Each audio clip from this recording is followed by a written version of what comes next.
ዮሐንስ ወንጌል ከቁጥር 19 ጀምሮ እስከ 34 ድረስ እናነባለን።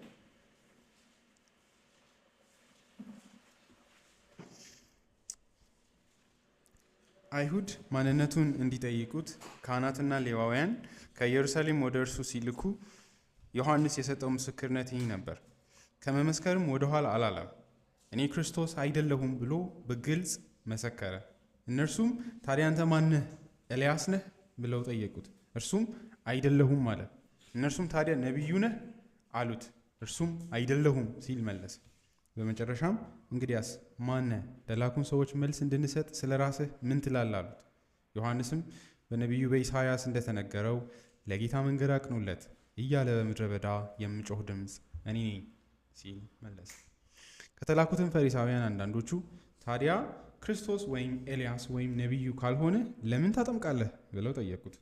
ዮሐንስም እንዲህ ብሎ መለሰላቸው፣ እኔ በውሃ አጠምቃለሁ፣ እናንተ የማታውቁት ግን በመካከላችሁ ቆመዋል። ከኔ በኋላ የሚመጣው የጫማውን ማሰሪያ ለመፍታት እንኳ የማልበቃ እርሱ ነው። ይህ ሁሉ የሆነው ዮሐንስ ሲያጠምቅ በነበረበት ከዮርዳኖስ ማዶ በቢታንያ ነበር። ዮሐንስ በማግስቱ ኢየሱስ ወደ እርሱ ሲመጣ አይቶ እንዲህ አለ፣ እነሆ የዓለምን ኃጢአት የሚያስወግድ የእግዚአብሔር በግ።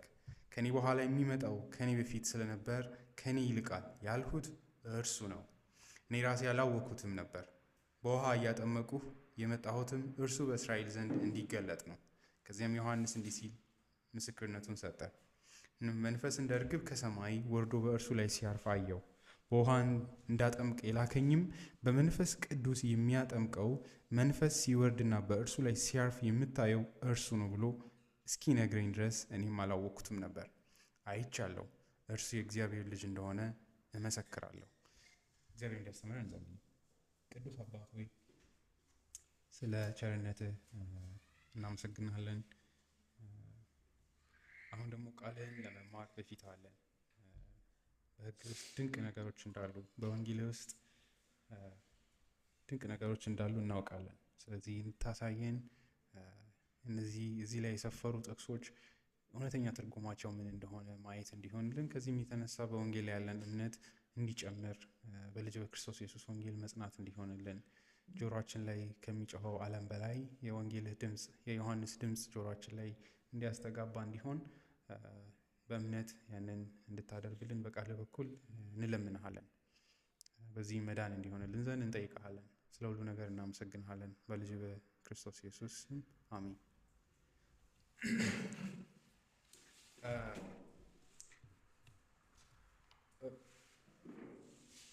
እነዚህ ክፍሎች ላይ ዮሐንስ ጸሐፊው ማለትም ጸሐፊ ዮሐንስ መጥምቁ ዮሐንስን የሚያይበትን መንገድ እናያለን። ቀላል ነገር አይደለም እያደረገ ያለው። ብዙ ጊዜ የክርስቶስ ኢየሱስን አምላክነት ወይ አዳኝነትን ከታሪክ በተነጠለ መንገድ ለመቅረብ እንሞክራለን። ነገር ግን እንደ ቅዱሳት መጽሐፍት የሆነ አዳኝ ነው ያለን። ስለዚህ በመጽሐፍት የተመሰከረለት በሚታየው በእግዚአብሔር ቃል የተመሰከረለት አዳኝ ነው እና እግዚአብሔር ክርስቶስን ወደዚህ ዓለም ሲያመጣው እንዲሁ በሌጣው ወይም ደግሞ ምንም ኮንቴክስት በሌለበት መንገድ አላመጣልንም። እምነታችን በእርሱ ላይ እንዲያርፍ እግዚአብሔር ለእኛ ድነት ያዘጋጀበት መንገድ አለ። አንዱ መጥምቁ ዮሐንስ መላኩ ነው። ያለ መጥምቁ ዮሐንስ ጌታ ኢየሱስ ቢመጣና በእርሱ በኩል መምጣቱ ምን ፋይዳ አለ ካላችሁ፣ ይህ መጽሐፍ በደንብ ያሳየናል። ወንጌላትን ለአይሁዳውያን ብቻ ሳይሆን ለእኛ ራሱ ያለውን ፋይዳም ታያላችሁ። ዮሐንስ ወሳኝ አካል ነው። መጥምቁ ዮሐንስ የክርስቶስ ሕይወት የሚተረጎምበት ወሳኝ ፊገር ነው፣ ወይ ደግሞ እግዚአብሔር ራሱ ያመጣልን የሰጠን ስጦታም ጭምር ነው። ያንን ለማሳየት እሞክራለሁ ምን እያደረገም እንደሆነ። ዮሐንስ ጸሐፊው ማለትም የዚህ የዮሐንስ ወንጌል ጸሐፊው መጥምቁ ዮሐንስን የሚያይበትን መንገድ ያሳየናል። እሱንም ለማውራት እንሞክራለን ወደታች እየሄድን ስንሄድ። ቁጥር 19 አይሁድ ማንነቱን እንዲጠይቁት ካህናትና ሌዋውያን ከኢየሩሳሌም ወደ እርሱ ሲልኩ ዮሐንስ የሰጠው ምስክርነት ይህ ነበር። ከዛ ምስክርነቱን በጣም በዲቴል እያንዳንዱን ገለጻ እየሰጠ ይሄዳል። ይሄ ምስክርነት ለምን አስፈለገ? ይሄ በጣም ትርጉሙ የሚገባን ዮሐንስ ምን አይነት ዋጋ እንደነበረው በደንብ ስንረዳ ነው።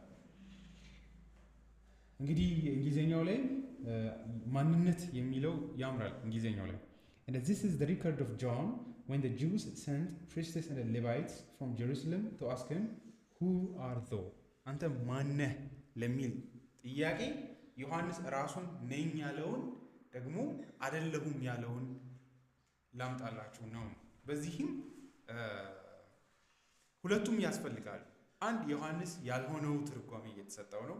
ሁለት ግን ዮሐንስ እንዲሁ ዝም ብሎ ነው ያለፈው ምንም ሂንት ሳይሰጠን ወይ ደግሞ መሲሁን በተመለከተ ምንድነው ያለው ዮሐንስ?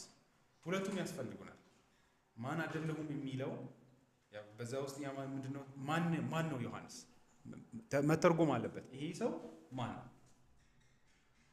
ያጠመቀ ነው? ይሄ ሰውዬስ በቅዱሳት መጽሐፍት ምን አይነት ቦታ አለው? እሱ ውስጥ ራሱ ስለ ራሱ የሚለውን እንስማ። እኛስ ምን ተረጉምበት መንገድም አይደለም ይላል። ከዚህ ይሄድና የዮሐንስን ቦታ ያሳያል። ከዛ ግን ዮሐንስ ከእግዚአብሔር የተላከ መሆኑን ደግሞ ካረጋገጥን ይሄ ሰው ስለሚሰጠው ምስክርነት ደግሞ ወደዛ ሂዱ ይሄ አካል እንደዚህ ነው ወይ ደግሞ በዚህ መንገድ ማየት አለባቸው የሚለው የእሱ ምስክርነትን በዛው ልክ ዋጋ አለው። ስለዚህ ከአፉ የሚወጡ ነገሮች ሁሉ ትርጉም ይሰጣቸዋል። እሱ ማን ነው በሚለው ከዛ ደግሞ እሱ ማንነቱን ካጠራም በኋላ ደግሞ እሱ የሚመሰክርለት አካል የዘላለም ሕይወታችንን ይወስናል ማለት ነው። ስለዚህ ዮሐንስ እንዲሁ ምንም ሳይናገር ነው የሞተው ወይስ ምንድነው ያለው? ስለ መሲሁ እንዴት ነው መሲሁን መፈለግ ያለብን ነው? ያ ችግር እንዳይፈጠር ነው የተገለጠው፣ እንዳንወዛገብ ማለት ነው። ያንን የማጥራት ስራ ነው የእሱ ስራ ራሱ ኢየሱስን እንዳንሸወድ የሚያሳይ አካል ሆኖ ማለት ነው። ይህንን ይሁድን ለማየት እንሞክራለን። ይሄ ጥያቄ ለምንድን ነው የመጣው ከአይሁዳውያን ብለን ልንጠይቅ እንችላለን። ለምንድን ነው ይሄ ኢሹ የመጣው ብለን ማለትም ማነህ የሚለው ጥያቄ ለምን አስፈላጊ ሆነ? ለምንድን ነው እነዚህ ካህናት ከኢየሩሳሌም እንግዲህ መቀመጫቸው ነው ዋና ማረፊያቸው፣ ትላልቆቹ መሪዎች ሃይማኖታዊ መሪዎች የሚገኙት ኢየሩሳሌም ላይ ነው። ስለዚህ ምን ያህል ትላልቅ ቦታ ያላቸው ሰዎች እንደሆኑ ስታዩ ራሳቸው መምጣት የማይችሉ ሰዎች ናቸው እና የሆነ አዲስ ነገር ወይም ደግሞ ሃይማኖታዊ የሆነ እንቅስቃሴ ካለ ወይም ደግሞ የሆነ አካል የሆነ ነገርን በሃይማኖታዊ ጉዳይ ካስነሳ የሚያዩ ሰዎች ናቸው፣ የሚፈትሹ ሰዎች ናቸው፣ ውሳኔ የሚሰጡ ሰዎች ናቸው ምን መሆን እንዳለበት። እና ከባድ እንደሆኑ የምታውቋቸው ተላላኪ ያሏቸው ሰዎች ናቸው ማለት ራሳቸው ራሱ መጥተው የማይጠይቋቸው አይነት ትላልቅ ሰዎች ናቸው። ስለዚህ መልስ የሚመልሱላቸውን ሰዎች ስለዚህ ጉዳይ እንዲያጣሩላቸው ልከዋል። ስለዚህ ስለ ዮሐንስ የተወራ ነገር አለ፣ ሄዳችሁ ይሄ ሰው ማን ነው መረጃዎችን ይዛችሁ ነው ከዛ ይሄ ምንድን ነው የሚለው ቴዎሎጂካሊ ለመተርጎም ማለት ነው። ስለዚህ ይሄ ጥያቄ ከዛ ይመጣ ነው። ለምንድን ነው ይሄ ጥያቄ ትኩረት ላይ የገባው የሚል ጥያቄ ከተነሳ ማቴዎስ ምዕራፍ 3:5 ላይ እንደምትመለከቱት ሰዎች ከስፍራ ሁሉ ወደዚህ ሰውዬ እየሄዱ ነው። ስለዚህ መጠየቅ ምንም የሚገርም ነገር አይደለም። ምክንያቱም እነዚህ ሰዎች ሃይማኖታዊ ጉዳዮች የሚመለከቷቸው ሰዎች ናቸው፣ የሚያሳስባቸው ሰዎች ናቸው። ምዕራፍ 3:5 ከኢየሩሳሌም ከመላው ይሁዳና በዮርዳኖስ ዙሪያ ካለው ሀገር ሁሉ ሰዎች ወደ ዮሐንስ ይጎርፉ ነበር ይላል። ይጎርፉ ከኃጢአታቸውም እየተናዘዙ በዮርዳኖስ ወንዝ በእርሱ ይጠመቁ ነበር። ስለዚህ ትጠይቃላችሁ ምን ተከስቶ ነው ሰዎች ወደዚህ እየሄዱ ያሉት? በቤተ ክርስቲያን ስራ አይደለም፣ በእነሱ ስራ አይደለም፣ እነሱ የላኩት ሰው አይደለም። በምን ስልጣን ነው ይሄ ሰው ምን እያደረገ ነው? ይሄ ምንድን ነው ይሄ ሰው? እዚህን ጥያቄ መጠየቅ አለባቸው እና ትኩረት ላይስብ የሚችል አይደለም ነው እና ትልቅ ክስተት ነው ማለት ነው። It is accordingly narrowly natural but to be expected that the authorities would make diligent inquiry about the new religious movement. እዚህ ስልጣን ላይ ያሉ ሰዎች ስለ ሃይማኖታዊ እንቅስቃሴዎች እንደዚህ አይነት ደግሞ አዲስ ሃይማኖት የሚመስል ነገር ሲመጣ ነገሩን በጥንቃቄ መፈተሻቸው የሚጠበቅ ነው። ስለዚህ they could not ignore a man without such a following. እንደዚህ አይነት መከታተል ሳያደርጉ እንደዚህ አይነት ሰዎችን የሚተውበት ምክንያት የለም። ከዚህ በላይ ደግሞ the Jews in high places were very sensitive to movements that might culminate in disorders and lead to trouble with the Romans. አንዱ ደግሞ እነዚህ ሃይማኖት መሪዎች የሚያሳስባቸው ዮሐንስ ወንጌል ላይ ወደፊት እየሄድን እንደምናየው ሮማውያን ላይ አመጽ እንዳይነሳና በማይሆን ምክንያት መሲሁ ከሆነ ስታዩቸው መሲሁ ከሆነ ደስ ብሏቸው ሊቀበሉ ይፈልጋሉ። ምክንያቱም ለእነሱ መሲሁ ስልጣናዊ በሆነ መንገድ ከፈርዖን እንደሚታደግ ከእነዚህ ሮማውያን ነፃ የሚያወጣላቸው ነው። ግን በውሸት ደግሞ መሲህ ሳይሆን መሲህ ነኝ የሚል አካል መጥቶ ሰላማቸውን እንዲበጠብጥ አይፈልጉም። ስለዚህ መሲያኒክ የሆነውን ትንቢቶች የሚፈጽም መሲህ መሆኑን ቼክ ያደርጋሉ። ያረጋግጣሉ። ካልሆነ ግን እንደ ወንጀለኛ እንድትሞቱ ነው የሚፈልጉት፣ እንድትወገዱ ነው የሚፈልጉት። ስለዚህ ይሄ ያሳስባቸዋል ይላል። ስለዚህ ሮማውያን ደግሞ አይሁዳውያን አሉ እንደዚህ አይነት እንቅስቃሴዎችን የሚያደርጉ የነበሩ መሲህ ነኝ ይላሉ። ወይም ደግሞ መሲህ አንዳንዶቹ ለምን በዚህ ባዕድ በሆኑ ሰዎች እንገዛለን? እኛ አይሁዳውያን ነን፣ የኪዳን ሕዝብ ነን፣ እንዴት ነው እንደዚህ የምንረገጠው? ስለዚህ እንደዚህ በማለት ሰዎችን የሚያነሳሱ አክቲቪስቶች አሉ፣ የሚያነቃቁ ማለት ነው። ከዛ የሆነ ነገር ይሆናል። ከዛ ሮማውያን ይገሏቸዋል። እንደውም ጌታ ኢየሱስን ራሱ አይታችሁ እንደሆነ እኛ ህዝቡ ሁሉ በዚህ አይነት መንገድ በእነዚህ ሮማውያን ከሚገደል ይህን ሰው ያሳልፈን ብንሰጥ ይሻላል ብለው ፖለቲካል ዲሲዥን ነው ማለት ይህን ሰው ያሳልፈን ብንሰጥ ሮማውያን አያስጨንቁንም፣ ስለዚህ እሱን አሳልፈን ብንሰጥና ብናርፍ ይሻለናል በማለት ጌታ ኢየሱስ ላይ ሲወስኑ ትመለከታላችሁ። ስለዚህ ፍርሃታቸው ሃይማኖታዊ ነው፣ ፖለቲካዊ ፍርሃት አላቸው። ስለዚህ እንደዚህ ነገሮች ሲከሰቱ ያጣራል። ሸንጎ ነው በጣም ትላልቅ ሰዎች ያሉበት። እንዲያውም ሌላው ግን ምንድነው ህዝቡ ውስጥም ወሬ ተጀምሯል። ሉቃስ ወንጌል 3:15 ላይ አይታችሁ ከሆነ እንዲያውም መሲሁ ነው ወይ የሚል ጥርጣሬ ህዝቡ ልብ ውስጥ እንዳለ ይናገራል። ሉቃስ 3:15 ህዝቡም በጉጉት እየተጠባበቁ ሳሉ እርሱ ክርስቶስ ይሁንን እያሉ ሁሉም በልባቸው ስለ ዮሐንስ ያሰላስሉ ነበር ይላል። ይሄም ይወራል። ይሄ ደግሞ ትልቅ ነገር ነው። ምክንያቱም አይሁዳውያን ለረጅም ዘመናት የጠበቁት መሲህ ነው እና አስደናቂው ነገር እንደ ህዝብም ይህን ወቅት እየጠበቁ ያሉ ይመስላል። በጉጉት እየተጠበቀ ያለ ማለት ከምን የተነሳ እንደሆነ አናውቅም። ወይ ደግሞ ለረጅም ዘመናት ነቢያቶችም አልነበሯቸውም። የሚታዩ ካህናትም በእርግጥ አሉ። ሉቃስ ወንጌል ላይ መግቢያው ላይ እንደሚናገረው ግን ፕሮሚነንት የሚባል አይነት የተለየ መንፈሳዊ የሆነ ነገርን አያዩም። ንጉሥም የላቸውም። ይሄ ያልተለመደ ነው። ስለዚህ ይጠብቃሉ። ይሄ ጉጉት አላቸውና አንዱ ዮሐንስን አንዳንድ ነገሮችን ሲያዩ ቢሆንስ የሚል ማለት ነው። ይሄ ደግሞ ያሳስባቸዋል። ምክንያቱም በጣም የሚፈልጉት ጉዳይ ስለሆነ ማለት ነው። እውነተኛ ከሆነ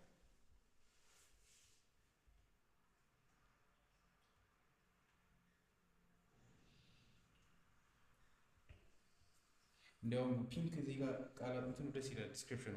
Accordingly their messengers came and they inquired of John, who are thou?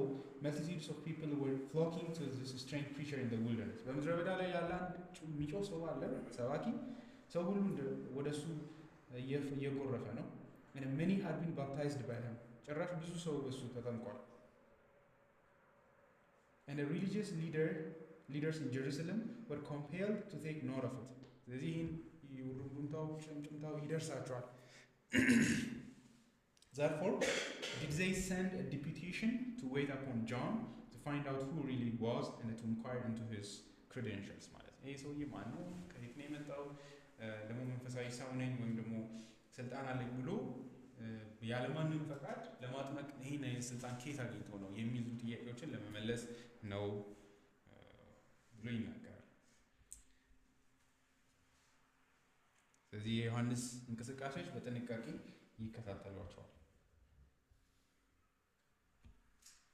ከጥያቄው ጀርባ ደግሞ ያለው ምንድነው? ዮሐንስን ደግሞ መጥቶ ምንድነው ቢጠይቁት ካላችሁ የምታጠምቅበት ምክንያትና ዓላማ፣ ስልጣንን ከየት ነው ያገኘኸው? ማነው ይህን ስልጣን የሰጠህ? አንተ ማን ነህ ራሱ የሚል ጥያቄ ማለት ነው። ያ መመለስ አለበት። እንግዲህ ይሄም ጥያቄ መምጣቱ መልካም ይላል ካልቪን። ምክንያቱም የታለመለትን ግብ እየመታ ይላል። ይሄ ነበር የእግዚአብሔር ዓላማ፣ ትኩረት መሳብ ማለት ነው። ጌታ ኢየሱስ ከመገለጡ በፊት ኢንቴንስ ማለት ነገሮችን ውጥረት ውስጥ መክተት ማለት ነው። ዮሐንስ ይገለጥና ዮሐንስ ይላል ደግሞ ኢየሱስ የለም ግን ይመጣል ይላል። አንድ በመካከላቸው አንድ ሰው የእግዚአብሔር ልጅ አለ ይላል።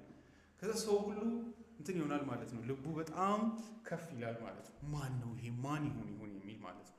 ስለዚህ የእግዚአብሔር ዓላማ በዮሐንስ በኩል ይህንን ማምጣት ነው፣ ይህን ትኩረት ማምጣት ነው። ስለዚህ አሁን እነዚህ ሰዎች ሁሉ በዚህ ነገር ላይ መጨነቃቸው ግቡ ነው ይላል ካልኩ በእግዚአብሔር መግቦት providence. It is evident therefore that reports about John was widely spread and arose to the minds of all, and this was arranged by the wonderful providence of God, that this testimony may be more strikingly complete ይላል። በጣም አስገራሚ በሆነ በእግዚአብሔር መግቦት ይሄ ነገር ተሰድሮ እየሄደ ነው ያለው። ይህ ምስክርነት ፍጹም የሆነውን ግቡን ይመታል ማለት ነው። በዚህ ረገድ ሰው ሁሉ ምን ሊል ነው ተብሎ ማነህ ምንድነው ዓላማ ምንድነው ሲባል በታላቅ ፕላትፎርም በትልቅ እድል የክርስቶስ ኢየሱስን ሲግኒፊካንስ መናገር መተንተን ማለት ነው። ያንን እድል ነው እግዚአብሔር እየፈጠረ ያለው። ይሄ ሁሉ በሚሆንበት ኢየሱስ ማን ይሁን አይታወቅም፣ የት ነው ይሁን አይታወቅም። 30 ዓመት ሙሉ ኖርማል ሰው ነው። በሰው አይን ማለት ነው።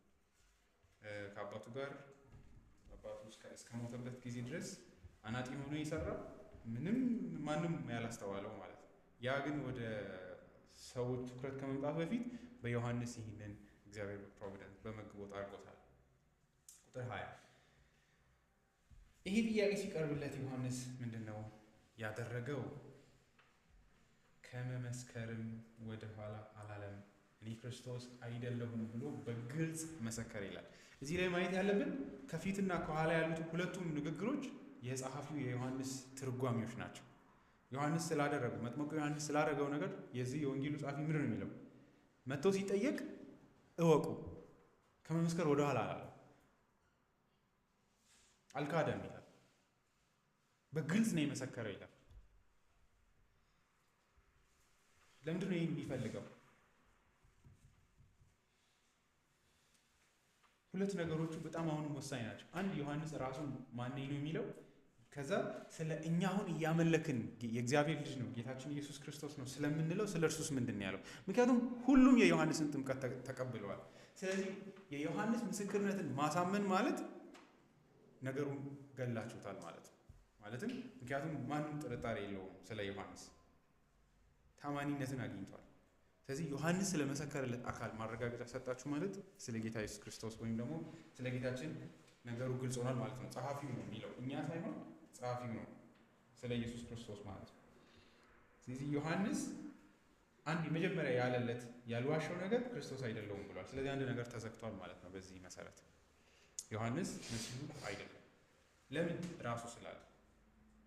ስለዚህ ዮሐንስን እንጣልና አንድ ሌላ አካል እንፈልግ እያለ፣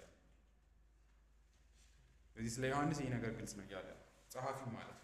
ምክንያቱም ምን ስለሆነ ራሱ ሳይዋሽ ምንም ሳይቦዝን ይህን ምስክርነት ስለሰጠ ማለት ነው። እዚህ ጋር አንድ ነገር ብለን ማለፍ እንችላለን። ጥያቄው ላይ ቁጥር 19 ላይ እንደምንመለከተው መሲሁ ነው ወይ አሉት አይልንም። ቀጥታ መጥተው ዮሐንስ ሲጠየቅ የሰጠው ምስክርነት ይሄ ነው ብቻ ብሎ ቀጥታ ይሄድና ቁጥር 20 ላይ እኔ ክርስቶስ አይደለም ብሎ መስክሯል ይላል። ስለዚህ ቁጥር 19 ላይ ምን አለ ከተባለ መሲሁ ነው ወይ የሚል ጥያቄ ቀርቧል ማለት ነው። ይሄ ሲባል እኔ ክርስቶስ አይደለሁም ብሎ መልሷል ማለት ነው። ምክንያቱም ጥያቄ ሳይኖር እኔ ክርስቶስ አይደለሁም አትሉም። ስለዚህ ሰዎቹ ሲመጡ ራሱ መሲሁ ነው ወይ ብለው ነው የመጀመሪያ ጥያቄ የጠየቁት። እኔ አይደለሁም ብሎ በግልጽ መሰከረ ማለት ምንም ዲቴይል ራሱ ትንታኔ ሳይኖረው ማለት ነው። ከመመስከር ወደ ኋላ አለ። ለምንድን ነው በዚህ መንገድ በአድናቆት የሚያነሳው? አልካደም ብሎ የሚናገረው ለምንድን ነው? ለጸሐፊው ይሄ ነገር ለምንድን ነው አስፈላጊ የሆነው ወይ ጠንካራ የሆነው?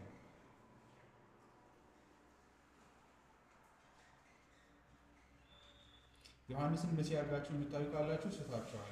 በፍጹም መሲህ አይደለም። እሱ ራሱ ካያችሁ ሄዳችሁ ሳይክድ ወደ ኋላ ሳይል ነው እኔ አይደለሁም ያለው። ስለዚህ አንድ ነገር እዚህ ላይ ያልቃል ማለት ነው። ታዲያ ግን በኋላ ብለን እንመለሳለን። ታዲያ ራሱን አይደለሁም ብሎ ግን ስለ ሌላ ምንድን ነው ያለው? ካልሆነ እሱስ ማን ነው የሚለው ጥያቄ ወደታች ይሄዳል። ለምንድን ነው እንደዚህ ብለው የጠየቁት? መሲሁ ነው ወይ ብለው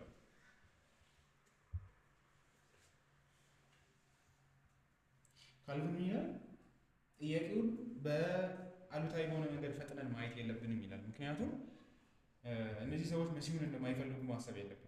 እሱ በጣም ሞኝነት ነው። የተምታታባቸው ኢየሱስ መሲህ ነው ወይ አይደለም የሚል ጥያቄ እንጂ መሲህ አያስፈልገንም፣ መሲሁ ከመጣ እናጠፋዋለን የሚል ሞኝነት አይደለም የነበራቸው። እነዚህ ሰዎች መሲሁን ይፈልጋሉ። ስለዚህ ከክፋት አይደለም ይላል። At first, therefore, they did not act from malice, but on the contrary, actuated by the desire of redemption. They wished to know if John be the Christ, because he begins to change the order which had been customary in the church. ይላል። ስልጣናዊ በሆነ መንገድ ቤተክርስቲያን ውስጥ ያለውን ስርዓት ወይ ደግሞ በእስራኤል መካከል ያለውን ስርዓት እያዛባ ነው ያለው። መሲሁ ከሆነ እሺ እንፈቅዳለን። ስለዚህ ማወቅ አለብን ይሄ ሰውዬ መሲሁ ነው ወይ አይደለም የሚል። ምክንያቱም እነሱ ራሱ ይፈልጋሉ። ምክንያቱም መሲሁ ሲመጣ ሙሉ በሙሉ እንደሚያድሳቸው ሁሉን ነገር መልሶ እንደሚያስተካክልላቸው የሚጠብቁት። ይሄ የሁላቸውም የህዝቡም የካህናቶቹም ልብ ነው፣ መሻት ነው።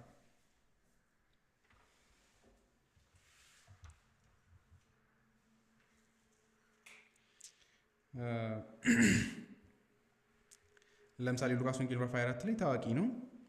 ሁለት የኤማውስ መንገደኞች የሄዱ ስለሚያወሩት ነገር ነው። ምዕራፍ 24 ቁጥር 18 ላይ ከነዚህም አንዱ ቀሌዮጳ የተባለው በእነዚህ ቀናት እዚህ ኢየሩሳሌም የሆነውን ነገር የማታውቅ አንተ ብቻ ለአገሩ እንግዳ ነህን? ሲል መለሰለት። እርሱም የሆነው ነገር ምንድን ነው አላቸው። እነርሱም እንዲህ አሉት፣ በእግዚአብሔርና በሰው ሁሉ ፊት በተግባርና በቃል ብርቱ ነቢይ ስለነበረው ስለ ናዝሬቱ ኢየሱስ ነው። እርሱን የካህናት አለቆችና ገዦቻችን ለሞት ፍርድ አሳልፈው ሰቀሉትም። እኛ ግን እስራኤልን ይቤዣል ብለን ተስፋ ያደረግነው እርሱን ነበር። ከሁሉ በላይ ደግሞ ይህ ከሆነ ዛሬ 3ኛ ቀን ነው ይላል። ይቤዣል፣ ሪዲም ያደርጋል፣ ሙሉ ይዋጀናል የሚል ግን ለእነሱ ውጀት ይዝ በመስቀሉ ደም ኃጢአተኞችን የሚያድንበት ሳይሆን በዚህ እሱ የሚያስቡት ውጫዊ የሆኑ ስርዓቶችን አዳዲስ ህጎችን የሚሰጥ እንደ ሙሴ። ምክንያቱም ኤክስፔክቴሽናቸው እንደዛ ከመጣ መሲሁ ከሆነ የተበላሹ ነገሮቻችንን ይህን ያስተካክሉ ይለናል፣ ይጠብቀናል፣ ታምራዊ በሆኑ መንገዶች ጥበቃ ያደርግልናል፣ ከወደደኞቻችን ሁሉ ሰላም እናገኛለን የሚል መረዳት የነበራቸው። ስለዚህ መሲሁን በዚህ መንገድ ሁሉም ይፈልገዋል። በእግዚአብሔር አይን ነው ወይ የሚፈልጉት ነው እንጂ ይህ ፍላጎት አላቸው። ምክንያቱም ይላል ካልቪን ሲያወራ it was now a long time since they had a prophet ነቢይ ካጡ በጣም ረጅም ዘመን ሆኗቸዋል። ከእግዚአብሔር ዘንድ የሚያናገራቸው ዝምታ አለ። ጆን came suddenly ድንገት ነው ዮሐንስ በመካከላቸው የተገኘ and contrary to expectation in the minds of all arose to expect the Messiah. Beside all entertained the belief that the coming of the Messiah was at hand. ይሄ ሲሆን ሁሉ በቃ መጠበቅ ጀመረ። እግዚአብሔር የሆነ ነገር ሊያደርግ ነው እና መሲሁ ሊገለጥ ነው የሚል ጉጉት አእምሯቸው ውስጥ ፈጥሯል። ስለዚህ ይሁንን የሚል እንዲያው መሲሁን ነገር ብዥታ አለባቸው። ምክንያቱም ማንን መቅደም እንዳለበት ውዝግብ አላቸው። ማን ያውቃል ይሄ መሲሁ ከሆነ የሚል ግን ልብ ውስጣቸው ተፈጥሯል።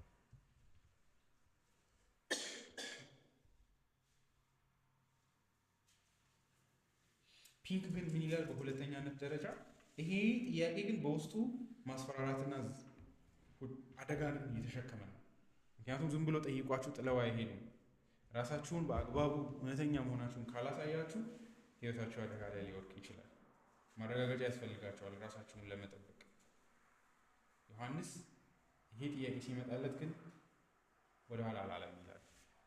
እውነቱን በግልጽ ነው የመሰከረ። ለመሸሽ ራሱን ከአደጋ ለማስጣል አልሞከረም፣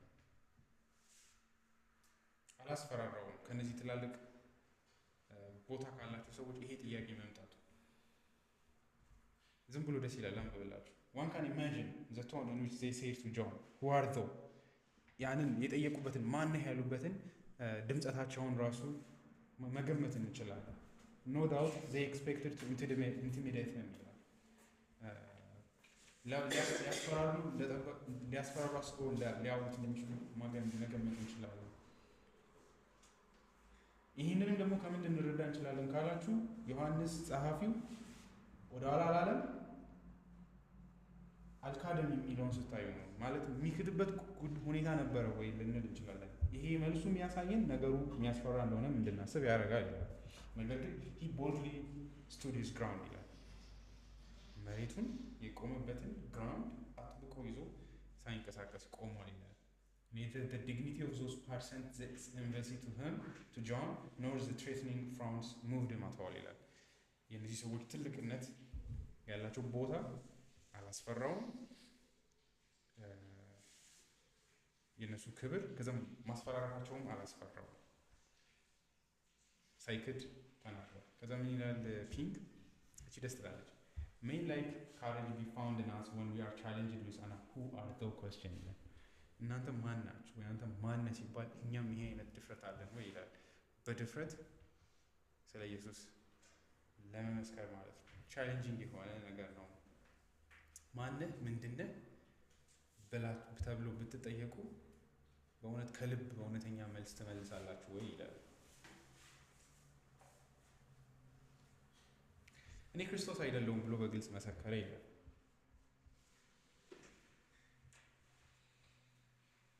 እዚህ ጋር አለመካዱን እንደ ፈተና እንደተጋረጠበትም ያሳያል። ለምን ከተባለ እኔ በጣም ጠንካራ ምክንያት ብዬ የማስበው ፒንክ የሚሰጠው እነሱም እንዲያውም ይሄ ዲያብሎስ ጥያቄ በሆነ አደረጋቸው። ምክንያቱም ኦፍኮርስ እግዚአብሔር በመግቦቱ ክርስቶስ እንዲጎላ ነው፣ ግን ፈተናውን ማየትም አለብን ይላል። ምክንያቱም ሰዎቹ ማነህ ብለው አይደለም የጀመሩት፣ መሲሁ ነው ወይ ብለው የጀመሩት። ያን አስቡ፣ ያንን የመመለክ ያንን አይነት ቦታ የማግኘት እድል ማግኘት ማለት ነው። ምክንያቱም ሰዎች ሊያከብሯችሁ ነው፣ በጣም በጣም ቱማች በሆነ መንገድ ሊያወድሷችሁ ነው።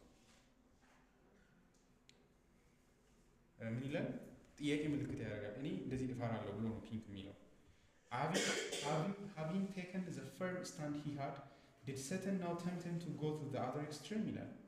failing to intimidate him, did the enemy now seek to make him boastfully exaggerate ይላል።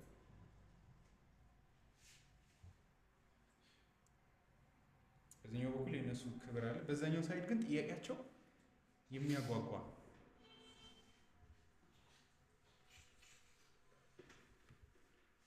ሴጣን ይህንን እያመጣበት ቢሆንስ ይላል በውስጡ። እና የእግዚአብሔር በጎ የሆነው ነገር ወደ ክፋት ወደ መጥፎነትም ሊለወጥ ይችላል። በእርግጥ እግዚአብሔር ሁሌም ፈቃዱ ይሆናል። ለምን መሰላችሁ ብሎ ምን ይላል? ለምሳሌ ዮሐንስ ምዕራፍ 1:35 ላይ ያለውን ያመጣና now that the multitudes were flocking to him and many had become his disciples, ብዙዎች የሱ ደቀ መዝሙር ሆነዋል፣ ወደ እርሱ እየፈሰው መጥተዋል ጎርፈው። why not announce that he was the Messiah himself? ይሄን ሲያይ እንዲያው መሲሁ እኔ ነኝ ለምን አይልም ይላል። ማለት ይሄን ፈተና አይመጣበትም ብላችሁ ታስባላችሁ ወይ ይላል። but he instantly banished such wicked and presumptuous thoughts if such were presented by Satan to his mind ይላል። ይህን ቦታ ግን ሳይለቅ የዲያብሎስን ሀሳቦች ከአእምሮ በማስወገድ ለኢየሱስ ቦታውን አሳልፎ ሰጥቷል። as most likely they were ይላል። አይመጡም ብላችሁ እንዳታስቡ እነዚህ ሀሳቦች ይላል። እኔ አይመጡም ብዬ አላስብም ይላል። or why tell us that he confessed I am not the Christ? May God deliver us from the evil spirit of boasting and keep us from ever claiming to be anything more than what we really are, sinners saved by grace ይላል። ይህን ወደ እኛም ያመጣዋል።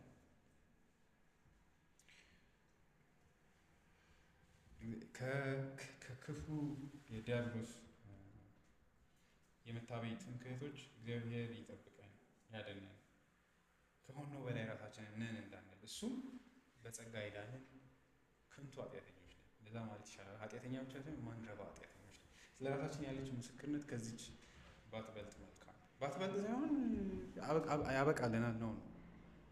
የሆነው ምንድን ነው? ከሆነው በላይ ራሳችንን ምንም አናርግ ሲባል የሆነው ነገርም የለም፣ ያልሆነው ነው ያለው እንጂ እሱም ምንም ያላረግን ከንቱ መሆናችን ነው። ስለ ራሳችን ከዚህ ያለፈ ትርጉም ሊኖረን አይገባም ይላል። ከዚህ ጋር አገናኝቶ ማለት ነው። እውነቱን ለመናገር ለዮሐንስ ቀላል አይደለም። ምክንያቱም እንዲያውም በሚያሳዝን አይነት መንገድ ነው የሚያወሩት። በተለይ ዮሐንስ ወንጌል ላይ 3 ላይ ሄደው ሲያናግሩት የምር ስታስቡት የሆነ ሰይጣን መቶ ልቡን እንደዚህ የሚሰረስር ነው የሚመስለው። የህይወት ሁሉ ልፋት ያው ከንቱ ሆኗል አይነት ነገር ነው የሚመስለው። ምክንያቱም ጤናማ ያልሆነ አነጋገሮች ናቸው። ምዕራፍ 3 ላይ መጥተው የሚሉትን ተመልከቱ። ቁጥር 22 አይ ቲንክ እኔ ዮሐንስ ጸሐፊው በጣም መጥምቁ ዮሐንስን በጣም አጥብቆ ያሳያል። ከዚህ በኋላ ኢየሱስና ደቀ መዛሙርቱ ወደ ይሁዳ ሀገር ሄዱ። እዚያም ከእነርሱ ጋር ጥቂት ተቀመጠ፣ አጠመቅም። በዚህ ጊዜ ዮሐንስም በሳሌም አቅራቢያ ሄኖን በተባለ ስፍራ ብዙ ውሃ ስለነበረ ያጠምቅ ነበር። ሰዎችም ለመጠመቅ ይመጡ ነበር። ይህም የሆነው ዮሐንስ ከመታሰሩ በፊት ነበር። የእግዚአብሔር በመግቦቱ አይደለ ኢየሱስ እንዲታይ ተወዳዳሪም እንዳይሆን በመግቦቱ አነሳውና ኢየሱስ ብቻውን መድረክ ላይ ቀረ ማለት ነው። እና አስባቸው ሁለቱ ተፎካካሪ ሆነው ቢሄዱ ማለት ነው ላይ ዓላማውም ይፈርሳል። የዮሐንስ ስራ እቺ ነበር። እውነተኛው ብርሃን ሲመጣ እግዚአብሔር ወሰደው።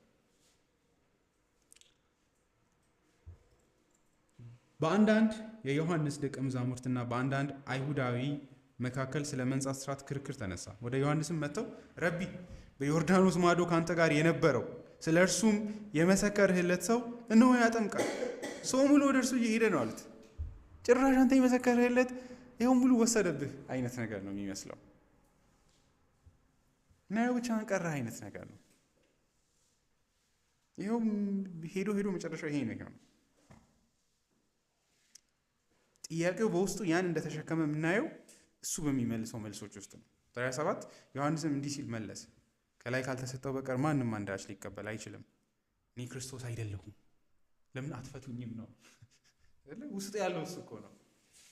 ወሰደብህ አይነት ነገር ነው የሚመስለው። እኔ ክርስቶስ አይደለሁም፣ ነገር ግን ከእርሱ በፊት ተልኬአለሁ እንዳሉህ እናንተ ራሳችሁ ትመሰክራላችሁ። ይኸው እናንተ በምትናገሩት ራሱ እንደመሰከርኩ እናንተም ትነግሩኛላችሁ። ሙሽራይቱ የሙሽራው ነች። ድምፁን ለመስማት ባጠገቡ የሚቆመው ሚዜ ግን የሙሽራውን ድምፅ ሲሰማ እጅግ ደስ ይለዋል። ያ ደስታ የኔ ነው፣ እርሱም አሁን ተፈጽሟል። እርሱ ሊልቅ እኔ ግን ላንስ ይገባል። ይሄ ለሰይጣን የሚገርም መልስ አይደለ? እቺ የእኛም መሆን አለባት አይደለች? በወንጌሉ ክርስቶስን በማወቃችን ውስጥ የመጨረሻ ምስክርነታችን እቺ ናት መሆን ያለባት። ልክ ጳውሎስም እንዳደረገው ማለት ነው። ከኃጢአተኞች ሁሉ ዋና ማረባ እኔ ነኝ ነው የመጨረሻ ምስክርነቱ፣ ስለ ራሱ ያለው ምስክርነት ማለት ነው። ስለ ኢየሱስ የምንመሰክረው ምስክርነት ብቻ ሳይሆን ስለ ራሳችን የምንመሰክረው ምስክርነትም ዋጋ አለው። ኢየሱስ ትልቅ አዳኝ ነው፣ እኔም ድኛለሁ አይነት ነገር ከሆነ አደጋ ነው። እኔ ደግሞ ምንም ነኝ፣ ከንቱ ነኝ። እውነት እነዚህ ቃሎች መጠቀም አለብን። እኔ ማረባ አፈር፣ ከንቱ፣ ትል ምናምን እንደዚህ እሱ ይመጥነናል፣ ትል ዲስክራይብ የሚያደርገናል። እና ዮሐንስም በግልጽ መሰከረ ክርስቶስ አይደለሁም የሚለው በመንፈሳዊ አይን እኔ ካልን ፒንክ እንደሚለው በጥንቃቄ መመልከት እንችላለን። መንፈሳዊ ፋይዳው ዮሐንስም እሱን ነው የሚያሳየው። ተመልከቱ፣ እሱ ራሱ እኮ ጌታ ኢየሱስን እንዴት እንዳከበረው ራሱን በዚህ አይነት መንገድ በመግለጽ እሱም ያው አይደለሁም ብሎ በግልጽ መስክሯል። ያን ቦታ ለመውሰድም አልፈለገም። ስለዚህ እናንተ ለምን እሱን አሁንም ካላደረግን ትላላችሁ? አንድ ይህንን ቡድን ያወጣል። ከዛ ግን እስቲ እንፈልግ፣ ይሄ ሰውዬ ግን የሚመሰክርለትን አካል ደግሞ እንፈልግ እስቲ። ስለ ራሱ ይህን አለ። እሱ ወደዛ ነው እየተንደረደረን ያለ ነው። እንሂድ። ቁጥር 21 እነርሱም ታዲያ አንተ ማነህ? ኤልያስ ነህ ብለው ጠየቁ። እርሱም አይደለሁም አለ። እነርሱም ታዲያ ነቢዩ ነህ አሉት። እርሱም አይደለሁም ሲል መለሰ። ስለዚህ አሁን ያመጡትን ቅድመ ግምት ሶስቱንም አስቀመጡለት። ቲዮሪ ማለት ነው። ይሄ ሰውዬ አንድ ሄዳችሁ ጠይቁ እስቲ፣ መሲሁ ነው ይጠበቃል ማለት ነው። መሲሁ እሱ ኤክስ ተደረገ፣ አይደለሁም ማለት ነው። እሺ ሁለተኛውን እንሞክር። ኤልያስ ነህ? ለሚጠይቋቸው ለእያንዳንዱ ከኋላ ስነ መለኮታዊ የሆነ ትንቢታዊ የሆነ ኤክስፔክቴሽን ወይ ጥበቃ አላቸው። እነዚህ ሰዎች መሲሁን እየጠበቁ ነው፣ ኤልያስን እየጠበቁ ነው፣ ነቢይ እየጠበቁ ነው። ስለዚህ ሶስቱንም እየሞከሩ ነው። አንደኛውን አይደለም፣ እሺ ሁለተኛውን ኤልያስ ነው አይደለም፣ እሺ ነቢዩ ነው አይደለም። ይህን ሲከለክላቸው ወደ አራተኛው ወደ መጨረሻው ይሄዳል። በእነዚህ ሶስቱ ብቻ ነው የሚያዩዋችሁ። ከዚህ ውጭ ከሆናችሁ ራሳችሁን ማስረዳት አለባችሁ። ካልሆነ ሞት ይጠብቃችኋል ወይም ደግሞ ክስ ይጠብቃችኋል ማለት ነው።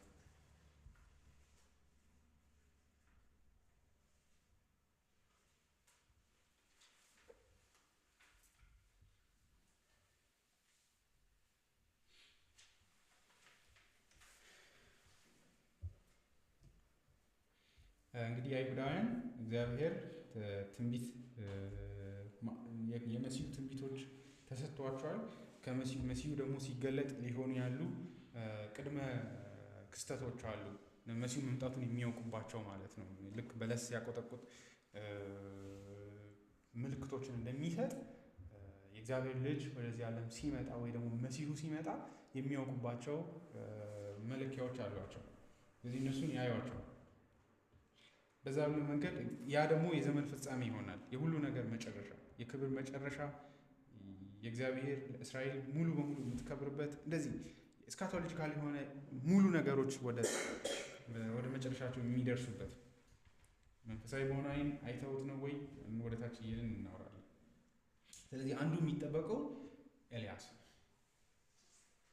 ምን ማለት ለምንድን ነው አስቀድሞ መሲህ ነው ወይ ያሉት? መሲህ ነው ወይ ካልተባለ መሲሁን ካገኛችሁት ለመሲሁ አንዱ መሲህ መሆኑን የምታውቁት ለመሲሁ ምስክርነት የሚሰጥ መንገድ ጠራጊ ትፈልጋላችሁ። መጥምቁ ዮሐንስ መሲህ ነኝ ካለ እሺ መንገድ ጠራጊው ማን ነው አሳየን የሚል ሊከተለው ይችላል። ምክንያቱም መሲሁ ከመምጣቱ በፊት ኤልያስ እንደሚመጣ ስለሚታወቅ ኦኬ መሲህ አይደለም ማለት ኦኬ። ስለዚህ ሁለተኛው እድላችን ምንድን ነው ከተባለ ይሄ ሰውዬ ለየት ስለሚል ኤልያስ ነው ወይ? ኤልያስ ከሆነ መሲሁ ይፈለግ። እሺ ኤልያስ ከሆንክ መሲሁን አሳየን ጠቁመን ሊባል እዚህ ኤልያስ ነው ወይ የሚለው ጥያቄ ይቀርባል። ከየት ነው ይሄ የመጣው ከተባለ እንግዲህ ከሚልክያስ የመጨረሻው የብሉይ ኪዳን መጽሐፍ ላይ ኤልያስ እንግዲህ እንደምናውቀው ሳይሞት በሰረገላ የተወሰደ ሰው ነው። ስለዚህ ነገሮቹ ትርጉም ይሰጣሉ። ሳይሞት የተወሰደ ሰው ነው። ከዛ ሚልክያስ 4ን ስታነቡ በቃ ይሄ ሰው መጀመሪያም አልሞተም ይመጣል የሚል ልብ ሊኖር ይችላል። ምዕራፍ 4 ቁጥር 1 እነሆ እንደ ምድጃ እሳት የሚነድ ቀን ይመጣል፣ ትዕቢተኞች ሁሉ እና ክፉ አድራጊዎች በሙሉ ገለባ ይሆናሉ፣ ያ የሚመጣውን ቀን ያቃጥላቸዋል ይላል እግዚአብሔር ጸባዖት። ስርም ሆነ ቅርንጫፍ አያስቀርላቸውም። ስሜን ለምትፈሩ ለእናንተ ግን የጽድቅ ፀሐይ በክንፎቿ ውስጥ ፈውስ ይዛ ትወጣለች። አሕዛቦች ሁሉ ያበቃላቸዋል። ሁሉ ነገር ፍርድ በፍርድ ይሆናል። እናንተ ግን እስራኤላውያን ስሜን ለምትፈሩ ለእናንተ ግን የጽድቅ ፀሐይ በክንፎቿ ፈውስ ይዛ ትወጣለች። እናንተም ከጋጥ እንደተለቀቀ አንበሳ እየቦረቃችሁ ትወጣላችሁ። ለእነሱ የደስታ ቀን ነው፣ ለብዙዎች የፍርድ ጊዜ ይሆናል። እኔ በምሰራበት ቀን ክፉዎችን ትረግጣላችሁ፣ ከእግራችሁ ጫማ በታች አመድ ይሆናሉ ይላል እግዚአብሔር ጸባዖት። እነሱ እዚህ ቡድን ውስጥ ነው ያሉት። ይሄ ከመሆኑ በፊት ምንድን ነው የሚሆነው? ቁጥር 4 ለእስራኤል ሁሉ ሕጎችና ስርዓቶች ይሆኑ ዘንድ ለአገልጋዬ ለሙሴ በኮሬብ የሰጠሁትን ሕግ አስቡ። እነሆ ታላቁና የሚያስፈራው የእግዚአብሔር ቀን ከመምጣቱ በፊት፣ ይሄ አሁን ከላይ የሚጠበቀው ቀን ከመገለጡ በፊት ነቢዩ ኤልያስን እልክላችኋለሁ። መጥቼ ምድርን በእርግማን እንዳላጠፋ እርሱ የአባቶችን ልብ ወደ ልጆች የልጆችንም ልብ ወደ አባቶች ይመልሳል። ይሄን እንዴት ነው የተረጎሙት? ቀላሉ ትርጓሜ ኤልያስ ይመጣል። በቃ ኤልያስ አካል ለብሶ በትክክል ይመጣል። ካልቪን እንደዛ ነው የሚለው፣ ትክክልም ነው ብዬ አስባለሁ። አዲስ ኪዳንን ሳታስቡት አሁን ሄዳችሁ ይህንን እንደ አይሁዳውያን የምታነቡት ይህን እንዴት እንድረዳ ካላችሁ በቃ ኤልያስ ይመጣል ብላችሁ ነው የምትደመድሙት። ስለዚህ መሲሁ ኤልያስ ነው ወይ የሚለው ጥያቄ በውስጡ ታላቁ ቀን መጥቷል ማለት ወደሚለው ይኬዳል ማለት ነው። መጨረሻው ቀርቧል ማለት ነው። ካልቪን but the question is founded on a false opinion which they had long held. For holding the opinion that the soul of man departs out of one body into another, when the prophet Malachi announced that Elijah would be sent, they imagined that the same Elijah who lived under the reign of King Ahab was to come. If therefore just and a true reply which John makes that he is not Elijah, for he speaks according to the opinion which they attach to the words. But Christ, giving the true interpretation of the prophet, affirms that John is Elijah. ደስ የምትል ሜቢ ለእኔ ውብ የሆነች ትርጓሜ ይቺ ናት። ምክንያቱም ሌሎቹ ኮሜንታተሮች ማይሆን ነገሮችን ነው የሚያወሩት። እንግዲህ እንደምታዩት ኤልያስ ይመጣል የሚል ጥበቃ ነው ያለው። ሪል ኤልያስ ነው የሚመጣው ነው የሚሉት። ከዛ ዮሐንስን ኤልያስ ነው ሲባል አይደለም፣ ምክንያቱም ኤልያስ ስላለ። ካልቪን እሱ ነው የሚለው። ምክንያቱም እምቢ እያለ ያለው ትርጓሜያቸው ነው። ምክንያቱም ለእነሱ ኤልያስ የምር ኤልያስ ነው። አንተ ኤልያስ ነው ወይ በዚህ መንገድ ከተባለ አይደለሁም እያለ ነው። ነገር ግን ጌታ ኢየሱስ ዮሐንስን ኤልያስ እንዳለው ማቴዎስ ወንጌል ምዕራፍ 11 እና ማርቆስ ወንጌል 9:13 ላይ ማየት ትችላላችሁ። which is ኤልያስ ነው። ያ የሚልኪያሱ ኤልያስ እሱ ነው። ማቴዎስ ወንጌል ምዕራፍ 11 ቁጥር 14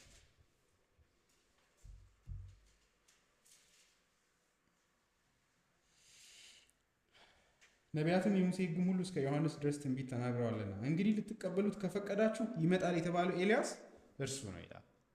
ዮሐንስን ማለት መጥምቁ ዮሐንስን ማለት ነው። ሰሚ ጆሮ ያለው ይስማ ይላል። ከፈለጋችሁ ጆሮ ካላችሁ ስሙኝ፣ ዮሐንስ ኤልያስ ነው ይላል። ይመጣል የተባለው እሱ ነው ይላል።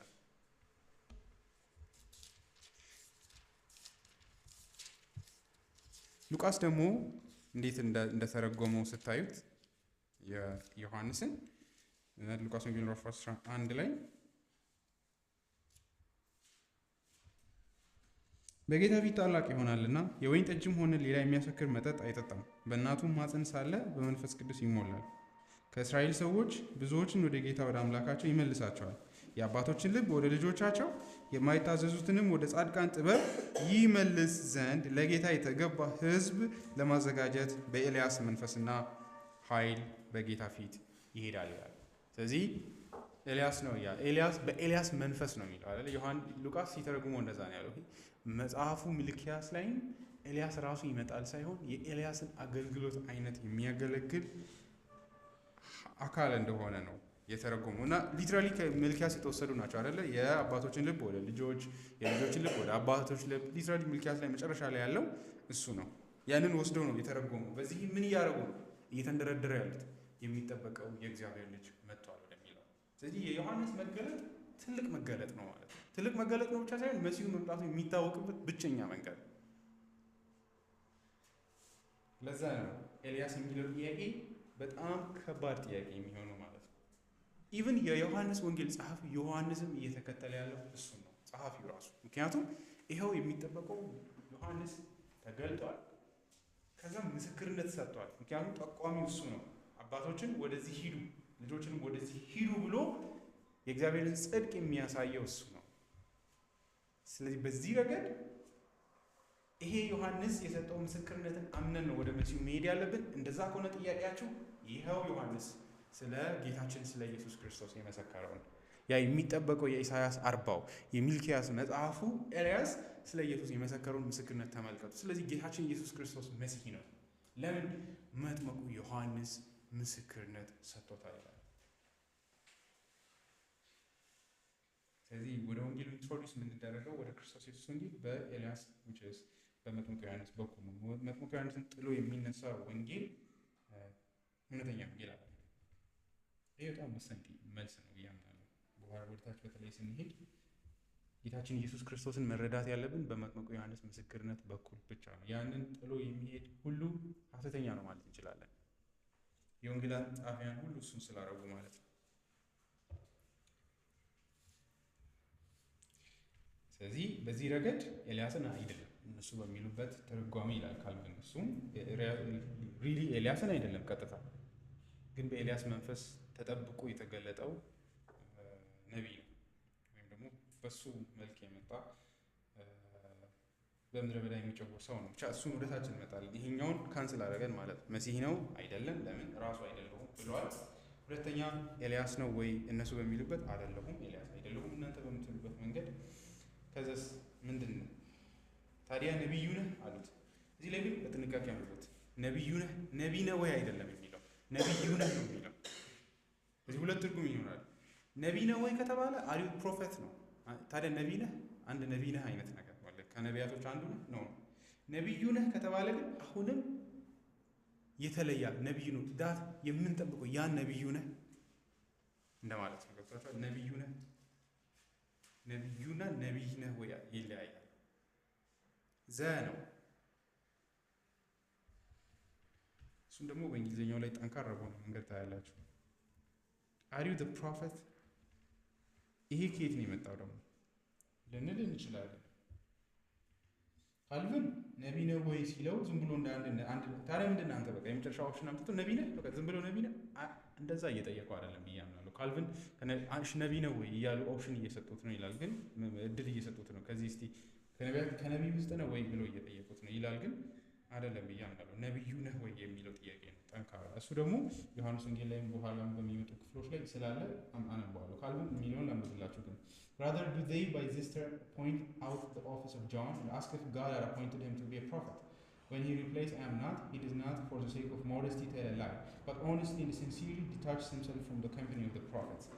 ራሱን ነቢይ አይደለሁም ሲል ከነቢያቶች ራሱን እየለየ ነው ይላል። ምክንያቱም በተለይ በኋላም የሚመጣና ካልቪን ምንም መልእክት የለውም። ዮሐንስ ጠቋሚ ብቻ ነው። ነቢያቶች በባህሪያቸው መልእክት አላቸው። ዮሐንስ ግን የለውም። አንድ አካል ብቻ ይጠቁምና ህይወቱ ያበቃል። በዚህም የውሸት ትሁት እየሆነ ሳይሆን የምር አይደለም ነቢይ ይላል። እሱ ግን ትክክል አይመስለኝም። ምክንያቱም ሌሎቹንም ስታዩት በኤልያስ መንፈስ የመጣ ነቢይ እንደሆነ እናያለን። ስለዚህ ነቢዩ ነህ ወይ የሚለው ነው።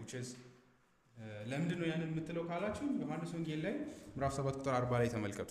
ሰዎች የሚጠይቁትን ኮንሲስተንሲ ነው። እዛ ላይም ራሱን ነው የምታዩት ጥያቄውን መሲሁን እንዴት ከነቢዩ ጋር እንደሚያገናኝ ምዕራፍ 7 40 ላይ ከህዝቡ አንዳንዶች ቃሉን ሰምተው ይህ ሰው በእርግጥ ነቢዩ ነው አሁንም አሉ ይላል። ኢትስ ዳት የምንጠብቀው ነቢዩ ሳይሆን አይቀር። ስለዚህ አሁን 3 ጥበቃዎች አሏቸው ማለት ነው። መሲህ ካለ ካልሆነ ኤልያስ ካልሆነ ነቢዩ ነህ። ይሄ ግን ከየት ነው የመጣው?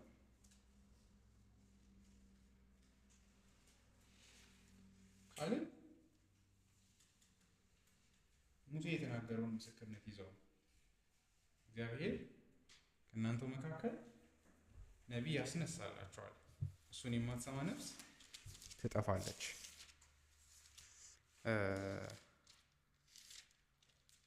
እንግዲህ ጌታ ኢየሱስ ያንን ነቢይ ነው ይላል ጴጥሮስ ራሱ መጥቷል። ያ የምንጠብቀው ፕሮፌት ለዘመናት የጠበቅነው ነቢይ መጥቷል።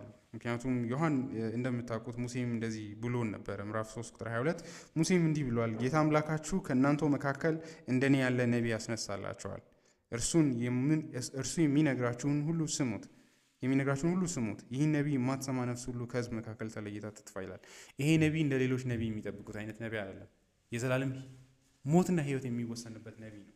ስለዚህ እየጠየቀ ያሉት ዝም ብሎ ነቢይ ነህ ላይክ በቃ አዳዲስ ነገሮችን ልንሰማ እንፈልጋለን አይደለም። ሞትና ሕይወታቸውን የሚወስን አንድ ነቢይ ይጠበቃል። ስለዚህ ይህ ከነቢያቶች መካከል የሚጠበቅ አይነት ነቢይ ሳይሆን የመጨረሻ ነቢይ ይጠበቃል። ይሄ ስለ ስካቶሎጂካል ቲዮሎጂያቸው ምን እንደሆነ ምልክት ይሰጠናል። ማለትም መሲሁንና ነቢዩን ለይተው ያያሉ በሆነ ረገድ አይደለ። መሲሁን ነቢዩ ነው ብሎ ቢያስቡ ኖሮ መሲሁ ነው ብቻ ብለው ያበቁ ነበር። ጥያቄያቸው ውስጥ ግን ልክ መሲሁ ብቻውን ይመጣል፣ ይህ የሆነ ነቢይም አለ ተለይቶ የሚመጣ ማለት ነው። ወር ደግሞ ግልጽ አይደለም ለእነሱ ራሱ። ግን እንደምታውቁት ጌታችን ኢየሱስ ክርስቶስ ነቢይም ንጉስም ካህንም ነው። እነሱ ግን ለያይተው ሊያስቡ እንደሚችሉ እናያለን። እንዲያውም አእምሯቸው ውስጥ ያለው ብቸኛ መሲሁ ይሆናል ብለው የሚያስቡት ንጉስ ነው። ብዙም ክህነቱንም ጥያቄያቸው አይደለም፣ ነቢይነትም ብዙ ጥያቄያቸው አይደለም፣ የልባቸው ጥያቄ አይደለም። መሲህ ማለት ንጉስ እንደማለት ነው። ከዛ የወጣ ትርጓሜ የላቸውም። ምክንያቱም ጥያቄያቸው ንጉሳዊ ጥያቄ ነው። ግን እኮ የሚያሳዝነው ካህን የለም ቤተ መቅደስ ውስጥ። ግን ያ ጉዳያቸው አይደለም። በተለይ ያንን ስንወርድ ወደታችን ለማሳየት ለማውራት እሞክራለሁ እና በተወሰነ ረገድ አእምሯቸው ውስጥ ያ መለያየት እንዳለ እንድናስብ ያደርጋል ብዬ አምናለሁ። ይሄኛው በተለይ ማለት ነው ነቢዩንና መሲሁን ለይተው እንደሚያስቡ እንድናይ ያደርገናል ብዬ ማለት ነው። አንድ ሰው በጣም ውብ በሆነ መንገድ ምን ይላል? ዮሐንስ በጣም የሚያወዛግብ ሰው ነው፣ ወይም ደግሞ የሆነ ለየት ያለ ሰው ነው ይላል። ማለትም እንትን ነው ወይ እኔ እንዲህ ነኝ ከማለት ይልቅ መሲሁ ነህ አይደለሁም ብሎ ዝም። እሺ ኤልያስ ነህ አይደለሁም፣ ነቢዩ ነህ አይደለሁም፣ እና በአይደለሁም መልሶች ብቻ ራሱን ዝቅ የሚያደርግ ሰው ነው ይላል።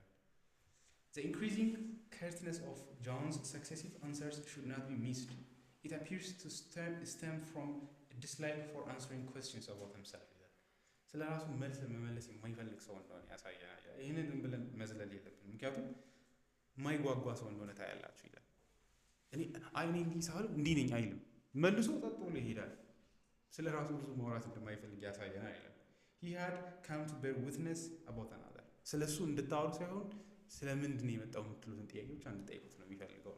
የሚገርም ነው አይደል? ምንድን ነህ አንተ?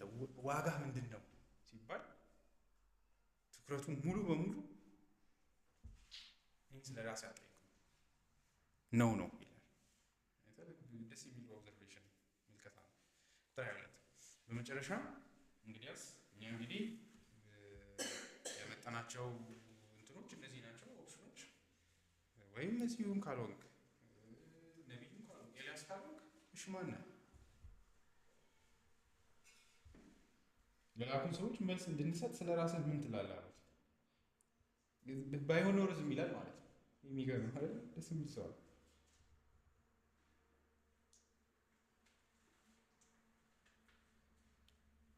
እንግዲያስ ማን ነህ? ስለ ራስህ ምን ትላለህ? ስለዚህ ምን እያሉ ነው አሁን? ጥያቄው በሆነ መንገድ ራስህን መተርጎም አለብህ። እንዲህ ነኝ ማለት አለብህ። ስለዚህ ራስህን የምትተረጉምበትን ትርጉም አሳየን። ወይ ደግሞ የዚህ አገልግሎትህ ግብ ምንድን ነው? ዓላማ ምንድን ነው? ምን እያደረክ ነው? ወይስ ስለምታደርገው ነገርስ ምንድን ነው የምታስበው? ምን እያደረክ ነው ብለህ ነው የምታስበው? ማን ነው ሲላከህ ነው? እነዚህ ሶስቱን ማታሟላ ከሆነ ምንድን ነው ዓላማ? ማን ይላከህ? የስልጣን ጥያቄ ነው።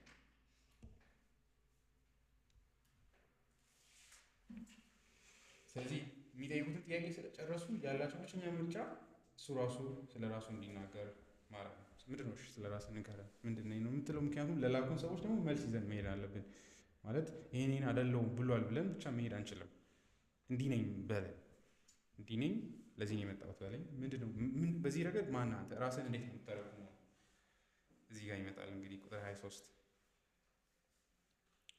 ዮሐንስም በነቢዩ በኢሳያስ እንደተነገረው ለጌታ መንገድ አቅኑለት እያለ በምድረ በዳ የሚጮህ ድምፅ እኔ ነኝ ሲል መለሰ። ይሄ ቀላል እንዳይመስልን አስፈሪ ንግግር ነው እየተናገረ ያለው። ምክንያቱም አንድ መጽሐፍ ቅዱስ ላይ ያለ ትልቅ ስቶሪ የራሱ እያደረገ ነው፣ ወይ ታሪክ የራሱ አድርጎ እየወሰደ ነው። ኢሳያስ 40 ላይ ያለሁት እኔ ነኝ እየሸሸ እንዳይመስለን ነው በዚህ ረገድ። ይሄ ትርጉም ይገባቸዋል ምን ማለት እንደሆነ።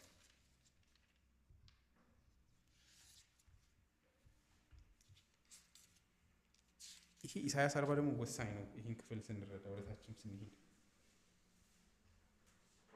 ስለዚህ ራሱን የሚረዳው ስነ መለኮታዊ በሆነ መንገድ ነው። ዮሐንስ ጸሐፊም ደግሞ እሱን እየተከተለ ነው ያለው። ማለትም አያችሁ ምን እያለ እንደሆነ በምድረ በዳ የሚጮህ ሰው ድምፅ ነኝ ይላል።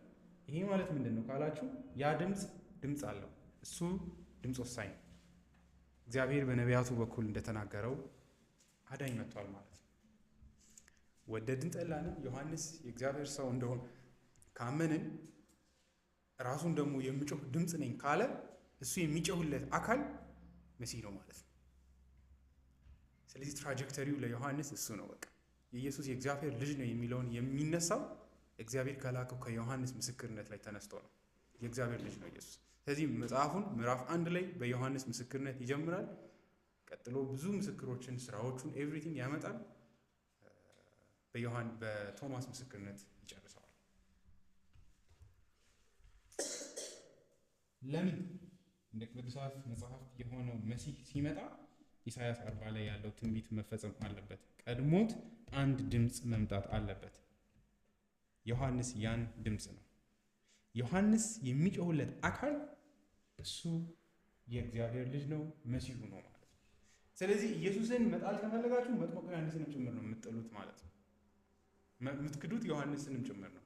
ለዛ ነው ጌታ ኢየሱስ ማቴዎስ ወንጌል ላይ ትዝ እንዲላችሁ የዮሐንስ ጥምቀት ከሰማይ ናት ወይስ ከምድር ብለው ጠየቃቸው። ከሰማይ ነው ካልን ለምን አላመናችሁትም ይላል። ምክንያቱም ስለ ኢየሱስ ነው የመሰከረው። አሁን ፊት ለፊታቸው ስላለው የእግዚአብሔር ልጅ ነው ምስክርነት የተሰጠው። ስለዚህ ለምን እኔን አታምኑኝም ሊል ነው። ካልሆነ ደግሞ ሰው ወግሮ ይገለናል።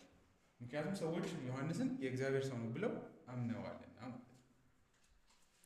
ስለዚህ እንዴት እንደሚገናኝ ማየት አለብን። ዮሐንስ ዋጋውን መረዳት አለብን በክርስቶስ ሕይወት ውስጥ ወይም በወንጌሉ መገለጥ ውስጥ።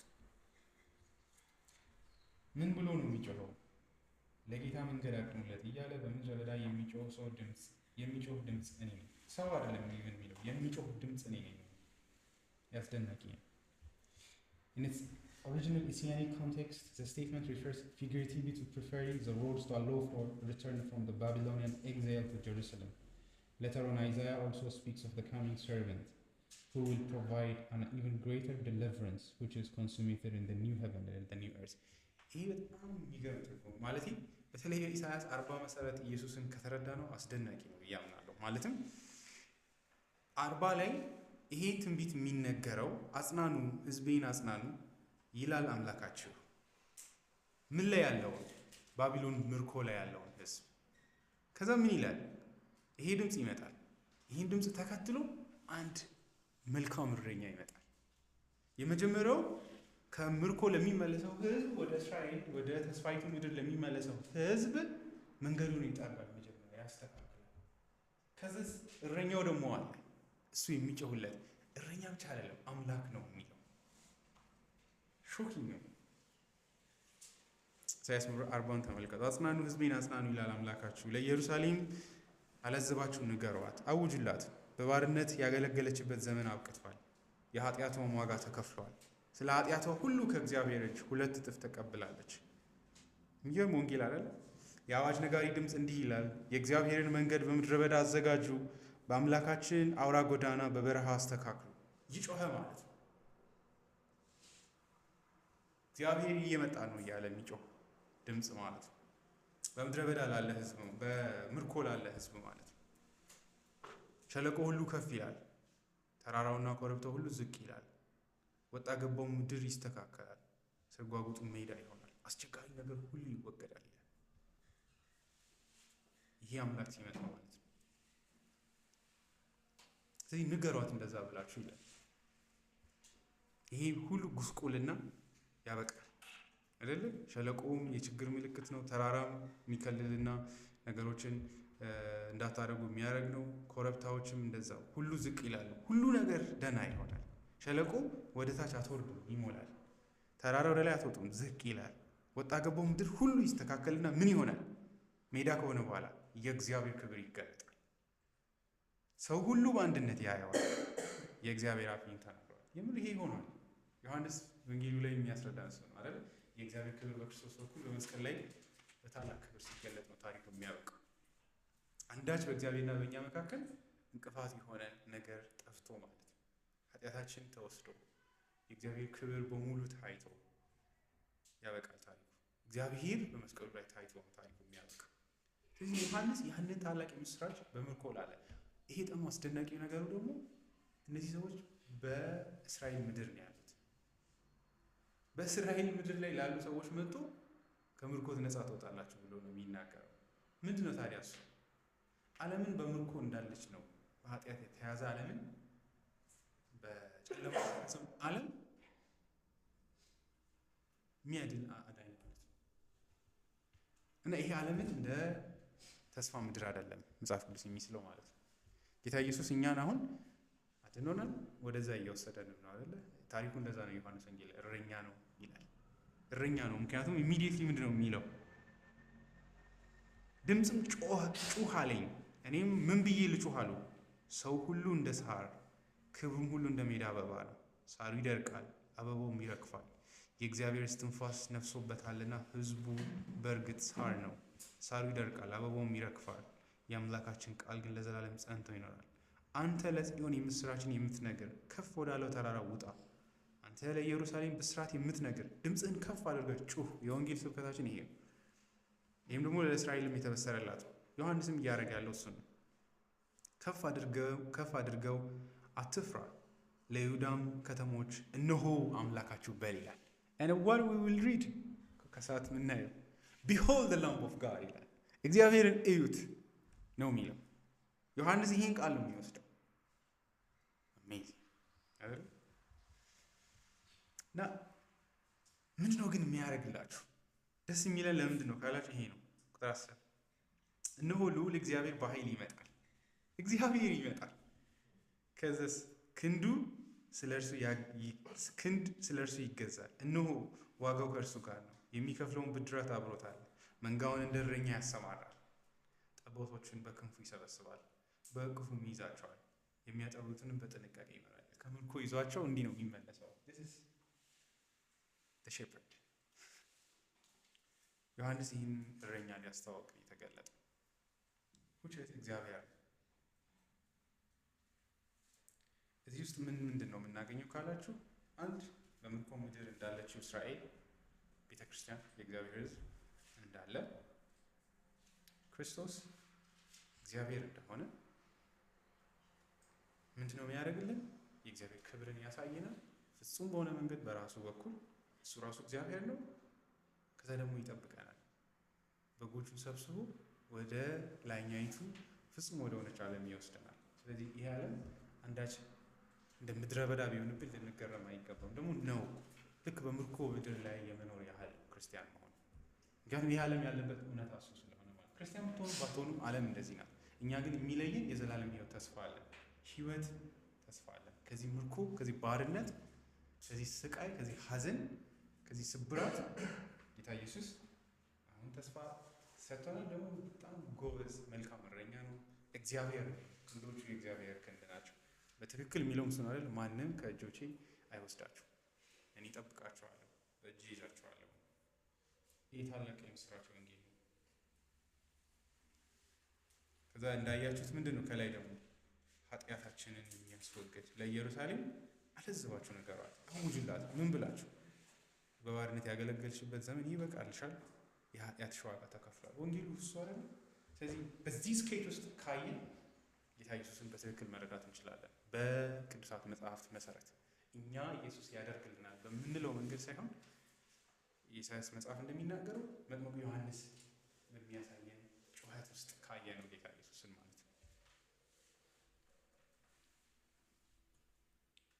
Calvin እሱን ይላል though he points out the coming of God when he brought back the people from their captivity in Babylon yet the true accomplishment of the manifestation of Christ in flesh ይላል የጌታችን የመጀመሪያው የዚህ የትንቢተ ኢሳይያስ ምዕራፍ 40 መልእክቱ የመጀመሪያው ትርጓሜ እስራኤል በምርኮ ዘመን በባቢሎን በአካል በባቢሎን በነበረችበት ጊዜ የተነገራት ነው የምስራች ነው ከዛ ምድር ሲመለሱ እግዚአብሔር ምን እንደሚያደርግላቸው የሚናገር ነው በውስጡ ግን የመጀመሪያው ትርጓሜ ነው በውስጡ ግን ሁለተኛው ትርጓሜ አይደለም ፋይዳ በክርስቶስ ኢየሱስ የመጀመሪያው መገለጥ መጥምቁ ዮሐንስ ተገልጦ የእግዚአብሔር ልጅ ኢየሱስ አምላክ ተገልጦ ለድነታችን የሚሆነውን ሁሉ የሰራበትን ይናገራል ሶስተኛ ላይ ምን ላይ ነው የሚፈጸመው ካላችሁ በወዲያኛው ዓለም በዘላለም ህይወት ስንሄድ ይህ ትንቢት እውነተኛ መጨረሻውን ያገኛል እርሱም ወደ ጽዮን ሁላችንንም ይዞ ያደርሰናል ጌታ ኢየሱስ በዚህም ወደ እግዚአብሔር መኖሪያ ማደሪያ ይወስደናል ስለዚህ ሶስት ባለፈውም ሄልደን የሚያወራው ነው ሮሜ ላይ ማወርቻል ትንቢቶቹ የብሉይ ኪዳን መታየት ያለባቸው በእነዚህ ሶስት ሌየሮች ነው ድርብ በሆኑ መንገዶች በመታየት ያለበት ትንቢቶቹ ቀጥታ ትርጓሜ ያላቸው ከባቢሎን በስጋ መመለስ ተመልሰዋል እስራኤላውያን እግዚአብሔር መልሷቸዋል ሁለተኛው ደግሞ በክርስቶስ ኢየሱስ በመጀመሪያው መገለጥ የተገለጠ የፉልፊልድ ይሆናል ሶስተኛው ግን እንደምታዩት ወደ ህይወት ሙላት አልደረስንም አሁንም ይህ ትንቢት እንጠብቃለን ፍጻሜን ማለት ነው ስለዚህ ሶስቱን መስመር መያዝ ያስፈልጋል ለጌታ መንገድ አቅኑለት ምን ማለት ነው ካላችሁ John's real function was not to teach ethics but to point people to Jesus እንዴት መኖር አለብን የሚል ስነ ምግባር የሚያስተምር አስተማሪ አይደለም ባይሆን ወደ ኢየሱስ የሚጠቁም ነው በዚህም make straight the way for the Lord is a call to be ready for the coming of the Messiah is near ተዘጋጁ የእግዚአብሔር ክብር ለማየት ብሎ ቀድሞ የሚጮህ ድምጽ ነው ይሄን አድርጉ ብለን እንዳንተረጉም መሲሁን ለማየት ከፈለጋችሁ አንዳንድ ነገሮችን ማስተካከል አለባችሁ ከሚለው ይልቅ ተዘጋጁ የእግዚአብሔር ክብር ሊታይ ነው የእግዚአብሔር ክብር ሊገለጥ ነው እግዚአብሔርን እንድታዩት ብሎ የሚጮህ እግዚአብሔር ሊታዩት ነው ብሎ የሚጮህ ማለት እንደ ብሉይ ኪዳን አይደለም የሆነ በክብሩ በተምሳሌታዊ መንገድ ሳይሆን እግዚአብሔር ይገለጣል በጣም የጠበቅነው እግዚአብሔር ይወጣል አሁን ከመጋረጃ ውስጥ እና እንደዛ ብሎ ሰዎችን የሚያስደነግጥ ሰው እንደማለት ነው ስራው እሱ ነው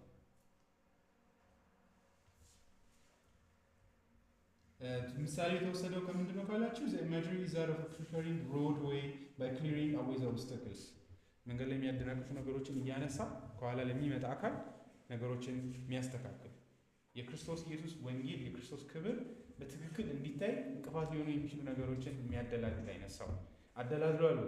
ይሄ ነው ማደላደል ማለት ይሄ እኮ ነው።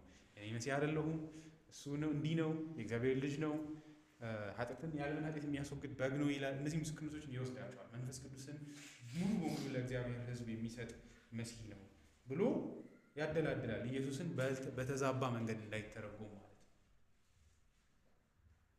ስለዚህ የዮሐንስ ትልቁ ስራ ይሄ ማደላደል ነው። ቴዎሎጂካል ማደላደል ነው። ስነ ምግባራዊ ከሆነ ይልቅ ክርስቶስን በአግባቡ የምናይበትን መንገድ የማስተካከል ስራ ነው ያለው። ስለዚህ ዮሐንስ ለዚህ ነው በጣም በአክብሮት ሊታይ የሚገባው። This was an important process in ancient times, especially for roads in the wilderness country. ይህ በተለይም ምድረ በዳ ላይ ላሉ ከተሞች መንገዶቻቸው በጥንት ዘመን ትልቅ ድርጊት ነው። ያ ብቻ ሳይሆን አንዳንድ ፊልሞችንም አይታችሁ እንደሆነ የድሮ ፊልሞችን ንጉስ ወይም ደግሞ ትልቅ የጦር ጀነራል ከመምጣቱ በፊት ቀድሞ ለሰው ይነገርለታል። ለነገሩ አሁንም እናያለን አይደል? አዲስ አበባ ውስጥ ትላልቅ የሀገር መሪዎች ሲመጡ ታስተካክላላችሁ አይደል? አንዳንድ መደረግ ያለባቸው ነገሮች፣ መነሳት ያለባቸው ነገሮች ይነሳል። መንገድ መሆን አለበት። ሰው ይነጫነጫል። ማን ስለሆኑ ነው መንገድ የሚዘጋው ይላል። አይ መሪዎች ስለሆኑ ነው የሚዘጋው። እኩል አይደላችሁም። ያው እኛ ተራ ሰዎች። ስለዚህ ልክ እንደዛ አይነት ነው ታላቅ አካል ሊገለጥ ሲል የሚደረግ ማለት ነው። ዮሐንስ እንደዛ ነው። ጌታ ኢየሱስን ሰዎች እንዴት ነው ያዩት? የእነሱ ችግር ነው። አይኖች ላሏቸው ግን የእግዚአብሔር ክብር የታየው በእርሱ በኩል ሰዎች ያልጠበቁት አይነት ነገር ነው። አስቡት አሁን ዮሐንስ ያካበደበትን መንገድ። በኋላ እሱ ራሱ ደነገጠ። እንዴ መሲህ 11 እንደምታዩ በጣም ግን አልታየም ወይ? ታይቷል። ጥያቄው ጸጋና እውነት ተሞልቶ ታይቷል። ሰዎች ጥያቄያቸው ግን ጸጋ አይደለም። ሰዎች ትልቁ የህይወታቸው ጥያቄ የእውነት ጥያቄ አይደለም። ግን የእውነት ጥያቄና የጸጋ ጥያቄ ላለባቸው በእርሱ ውስጥ የእግዚአብሔር ክብር ታይቷል። የእግዚአብሔር ፍቅር ታይቷል። ያ ትልቅ መገለጥ ነው አይደለም? ምዕራፍ 3 ላይ ዮሐንስ እየተንደረደረ እንደሚሄደው እንዲሁ ዓለምን ወደዋል። ያ ታይቷል በታላቅ ክብር። ስለዚህ ዮሐንስ በዚህ መንገድ ጌታ ኢየሱስ ክርስቶስን እንድናየው ስለ ብርሃን ሊመሰክር የመጣ አካል ነው።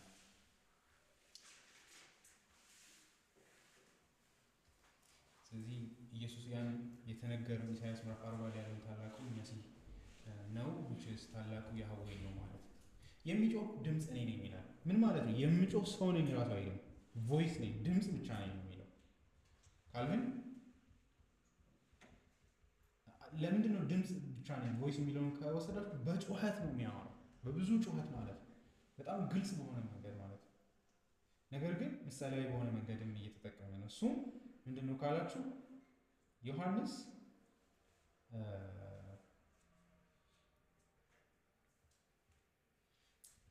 እንትን ብቻ ነው ኢንሰንስ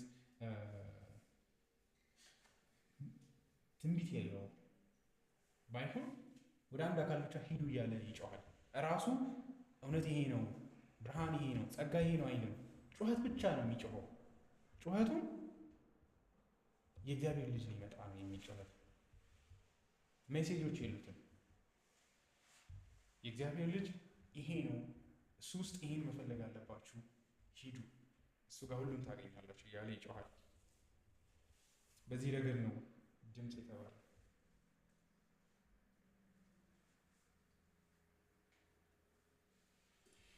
ፒንክ ምን ይላል? ዮሐንስ በጥንቃቄም ከታየ ኢየሱስን ቃል ነው ብሎ ነው የጀመረው አይደለም? ቃል ነበረ በመጀመሪያ ብሎ። ዮሐንስ ግን ድምፅ ነው ይላል።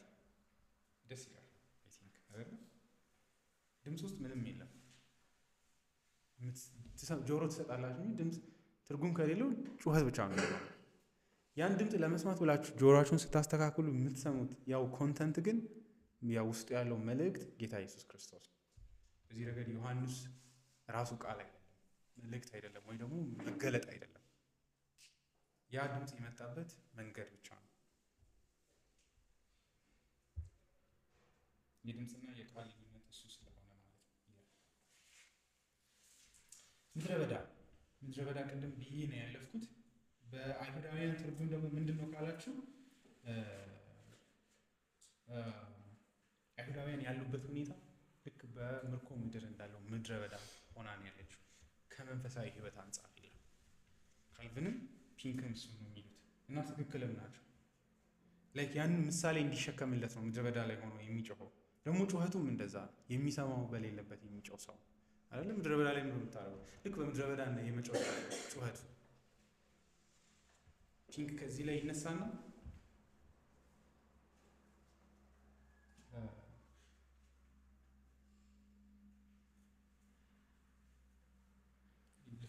በኋላ መለሳለሁ።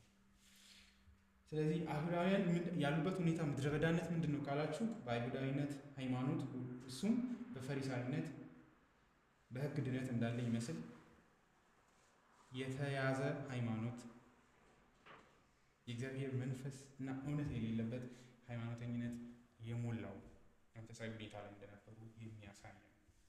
በምድረ በዳ ነው የመጮህ ያለው ጩኸቱ ይላል። በዚህም ምድረ በዳ እንደምታውቁት ምንም የሌለበት ባዶ ነው። መንፈሳዊ ሕይወታቸው ያን አይነት እንደሆነ እየተናገረ ነው። በእርግጥ ወንጌል መስበክም እንደዛ ነው። ዛሬ በባዶ ሜዳ እንደመጮህ ተስፋ በማድረግ የሆነ ሰው ከሞት ከተነሳ በሚል ማለት ነው። ዊልደርነስ ሲምቦላይዝድ ዘ ስፒሪቹዋል ባርነስ ኦፍ ዘ ጂዊሽ ኔሽን ይላል። ይሄ ግን በውስጥ ምንድን ነው የያዘው ካላችሁ ቅድም እንዳልኳችሁ ነው። ይሄ የእስራኤልን ሁኔታ ብቻ ሳይሆን የሰው ልጅን ሁሉ ሁኔታ የሚገልጥ እውነታ ነው።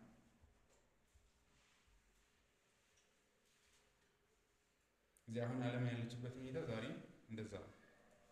ክርስቶስ ግን ከዛ አይነት መንገድ ውስጥ በማዳን እንዴት በቃሉ በወንጌሉ ስብከት ሰዎችን ምንም ከሌለበት ምድረ በዳ ውስጥ ሰው አድኖ ወደ ዘላለም ሕይወት ስለሚወስድበት እውነታ ነው የምናወራው።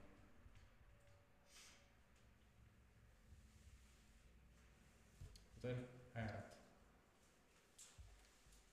የተላኩትን ፈሪሳውያን አንዳንዶች ይላል። ቁጥር 24 በዚህ ረገድ ጥያቄ ልናመጣ እንችላለን።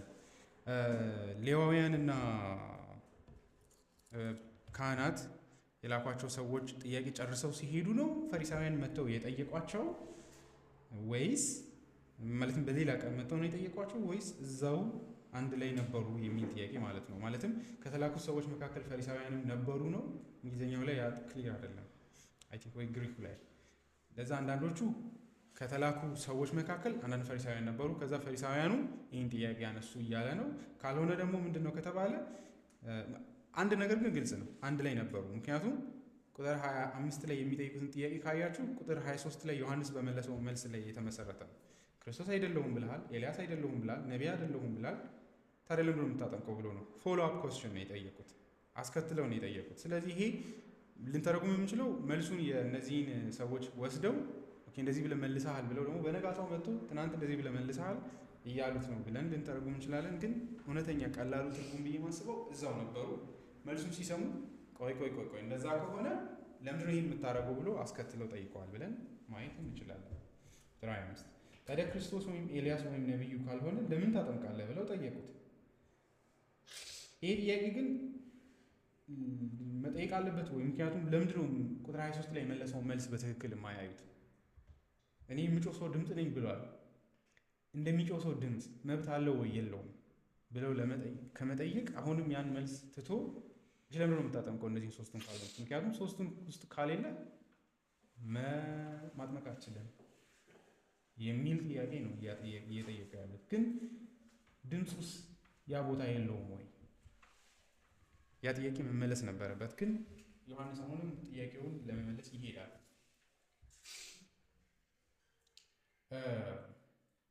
አይሁዳውያን ጥምቀትን ላይ ጥያቄ የላቸውም።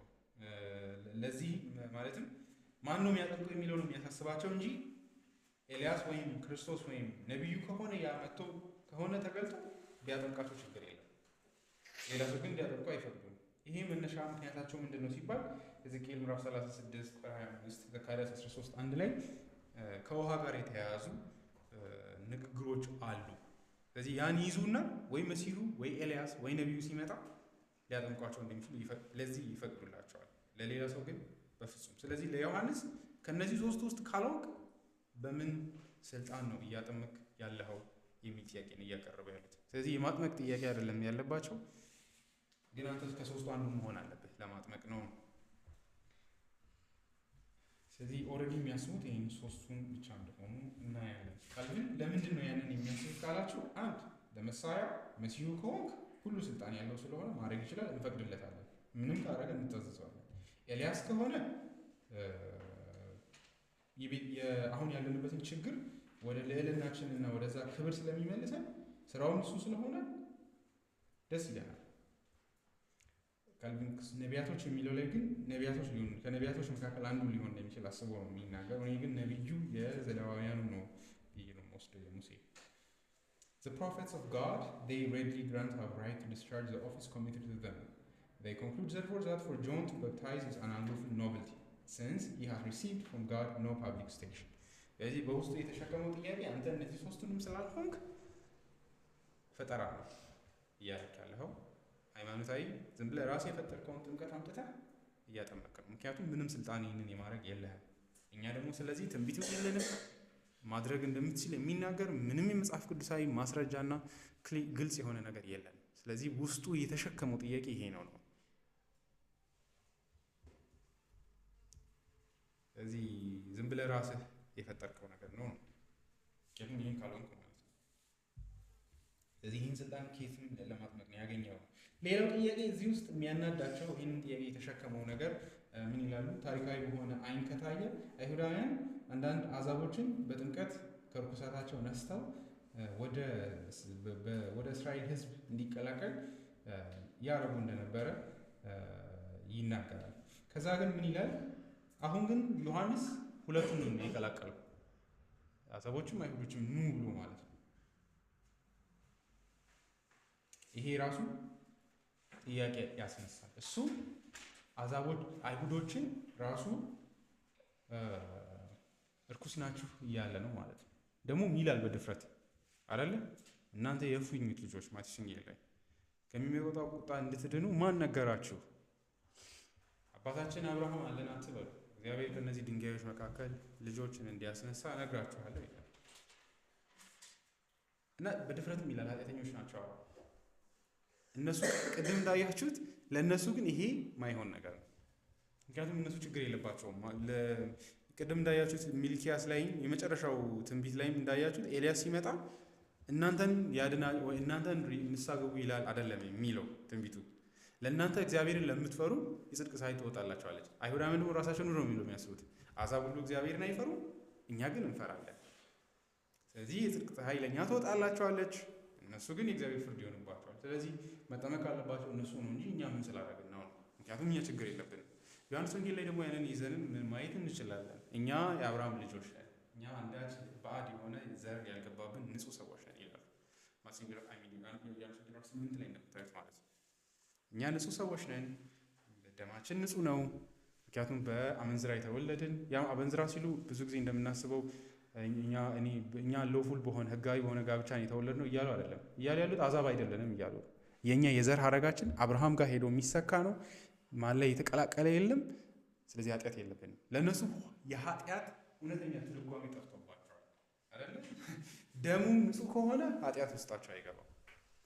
ስለዚህ ንጹህ ነን እኛ። ስለምን ኃጢአት ነው የምታወራው ይሉታል ጌታ ኢየሱስንም ማለት ነው። ስለዚህ የዮሐንስ ጥምቀቱ ራሱ የሚያስቆጣ ነው እነሱ። ምክንያቱም አይሁዳውያን እናንተም ተጠመቁ ስለሚላቸው ማለት ነው። ሌላው ይላል አንዱ ስለ ራሱ ጥምቀት የሚሰጠው ትርጓሜ ነው።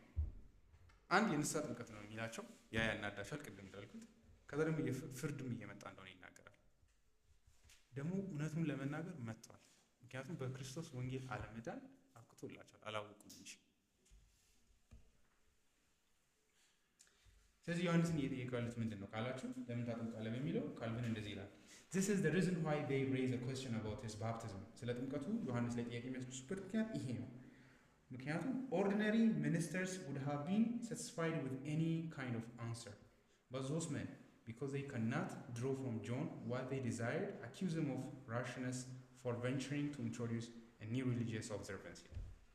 እነዚህ ሰዎች ጥያቄያቸው ስለዚህ ቅድም እንዳወራነው ያለ እግዚአብሔር ፈቃድ ያለ ትንቢቶች ማንም ሳያስብ አዲስ የሃይማኖት ስርዓት እያመጣ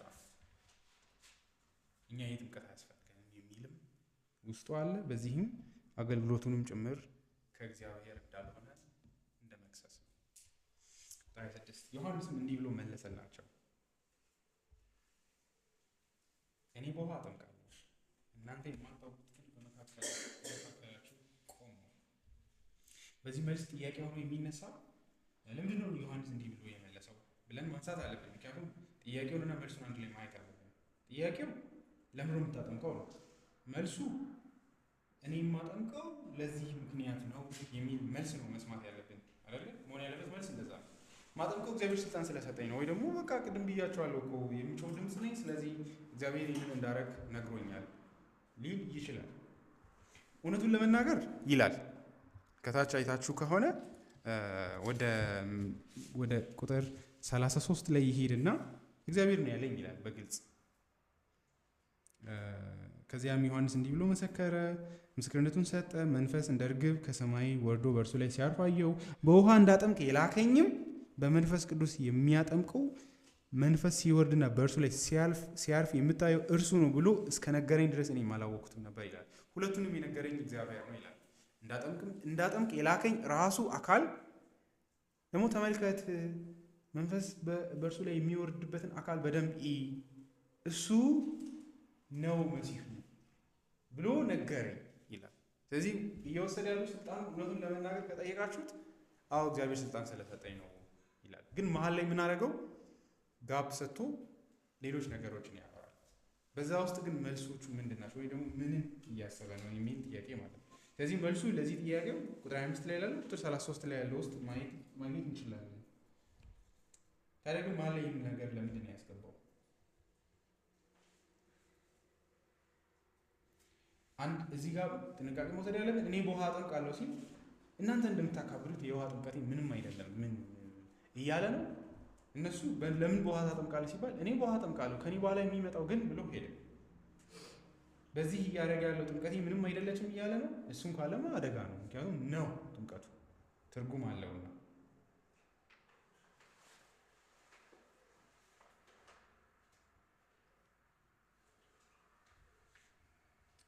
አንድ ሰው የሚል አዎ እንደምትሉት እኔ በውሃ አጠምቃለሁ ሲል አዎ እንደምትሉት ነው በውሃ አጠምቃለሁ እያለ ነው። በዚህም እየሸሸ እንዳይመስለን ይላል። The Pharisees were interested in the warrant and authority behind John's baptism. ከኋላ ያለውን ስልጣን ማወቅ ነው የፈለጉት። እሱ ውስጥ ያለው ምንድን ነው ካላችሁ ደግሞ ጥምቀቱ wondering if the Baptist could be one of the promised eschatological figures ይላል። በመጨረሻው ዘመን ይገለጣል ተብሎ የሚጠበቅ ትልቅ አካል መሆኑን ማወቅ ነው የፈለጉት በጥምቀቱ ውስጥ። አሁንም ጥያቄው የስልጣን ጥያቄ ነው። ከሆንክ ንገረን ነው በውስጡ። የእሱ ምላሽ አዎ ነው ይላል። አዎ በውሃ አጠምቃለሁ። Yes, John replies in effect, I do indeed baptize. I have authority from God to do so, but I am nothing compared with the one to whom I bear witness. እናንተ በውስጣችሁ የያዛችሁት በጣም ትልቅ ሰው እንደሆነ ለማወቅ ነው። ግን ውስጣችሁ ያለውን ጥያቄ ያውቃለሁ፣ እኔ ምንም አይደለሁም። አዎ በውሃ አጠምቃለሁ፣ ግን ጥምቀቴን ከእግዚአብሔር ነው፣ ግን ምንም አይደለም ከሚገለጠው አካል አንጻር ነው የሚለው። ይህ የማደርገው ነገር ትልቅ አድርጋችሁ ካያችሁ ከኋላ የሚመጣ አለ።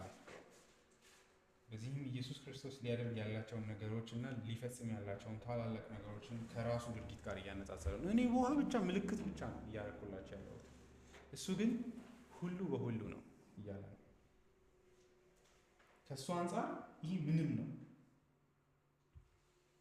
በዚህም አሁንም እኔ ምንም አይደለሁም፣ ከኔ በኋላ የሚመጣው ተመልከቱ፣ እሱ ውስጥ ነው ትልቁ ነገር ያለው። የኔን ውሃ ከመጠን በላይ አድርጋችሁ አትዩት። ጠቋሚ የሆነ ውሃ ብቻ። በዚህም የሚያጠምቅበትን ስልጣን ከመመለስ ይልቅ እሱን ኦልሬዲ ስለነገራቸው ይተወውና የዓላማ ጥያቄውን ይመልሳል። የሚያጠምቅበትን ምክንያት ያሳያቸዋል። እሱም እኔ ለሌላ አካል እያዘጋጇችሁ ነው። ልክ ቅድም ምዕራፍ 3 ላይ እንዳለ ሚዜ ነኝ። አሚን የሆነች ጋብቻ እንዲደረግ መሀል ላይ ቆሜ አራጋቢ ነኝ። በቃ ስራዬ እሱ። ሰርጉ ላይ ትኩረት አድርጉ እያለ ከዚህ ስጦታ ይህንን እንደማዘጋጅ ሰው ነው። ያ ማለት ቤተክርስቲያንን ይዞ መጥቶ ከዛ በክርስቶስና በቤተክርስቲያን መካከል ባለው ጋብቻ ውስጥ ጋብቻው እንዲፈጸም የሚሯሯጥ አይነት ሰው አድርጎ ነው ራሱን እያቀረበው። እኔ ከዚህ አንጻር ትልቁ ነገር የሰርግ የመጨረሻ ክብር ሁለት ግለሰቦች ናቸው። ከዛ ውጭ ያለው አካል ሁሉ ዝም ብሎ ያ ነገር ወደ ሙላቱ እንዲደርስ የሚሯሯጥ አካል ብቻ። እሱ ቦታው ያ የዮሐንስ። ስለዚህ ወደዛ ነው የሚያመለክተው። ስለዚህ የጥምቀት ዓላማም ይሄ ነው በማለት እያስረዳል። ጥምቀቱ ስለዚህ በዚህ ረገድ ምንድን ነው የተሸከመው ካላችሁ፣ እኔ ኃጢአተኛ ነኝ፣ የአብርሃም ልጅ ስለሆንኩ ብቻ ልጅ አይደለሁም። ዮሐንስ ጋር መጥቶ የሚጠመቅ ሰው ሁሉ እያለ ያለው እሱ ነው። በዚህም የእግዚአብሔርን ምሕረት እሻለሁ ማለት ነው። ስለዚህ ነው አንዳንዶች ኮርተው አንጠመቅም ብለው ይተውት። በእውነት ግን በመሲሁ ለሚያምኑት የዮሐንስን ጥምቀት መቀበል ምርጫ ነበረ። ምክንያቱም ነገሩ በራሱ ድነትን የሚሰጥ ውሃ ሆኖ አይደለም፣ ግን በሚመጣው አዳኝ ላይ እና በእግዚአብሔር ጸጋ እና ምሕረት እንደሚያስፈልጋችሁ የማመን ምልክትና ምስክርነት የምትሰጡበት። ስለዚህ የሚጠመቅ ሰው ሁሉ ስለ ራሱ እያለ ያለው እሱ ነው። እኔ ርኩስ ነኝ፣ ኃጢአተኛ ነኝ። ይሄ የገባቸው ሰዎች ነበሩ ማለት ነው። ከዛ እስከ ያልተጠመቁ አሉ፣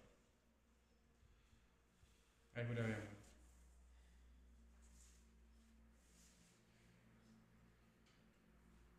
እዚህ ውስጥ ግን አስደንጋጩ ነገር ጌታ ኢየሱስን መጠመቁ ነው። ለምንድን ነው የተጠመቀው?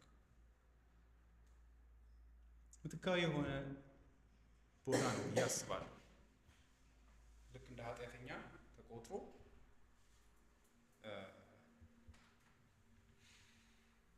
ያው ጌታ ኢየሱስ አክቲቭ ኦቢዲየንስ ስንል እሱ ማለታችን ነው። ምንም ነገር አላስቀረም።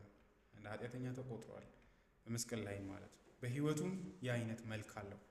አይታችሁ እንደሆነ ማቴዎስ ወንጌል ላይ ደዌያችንን ተሸከመ ብሎ መስቀል ላይ ሳይሆን ኢቭን እየፈወሰ ራሱ እያደረገ ያለው ደዌውን እየተቀበለ ነው።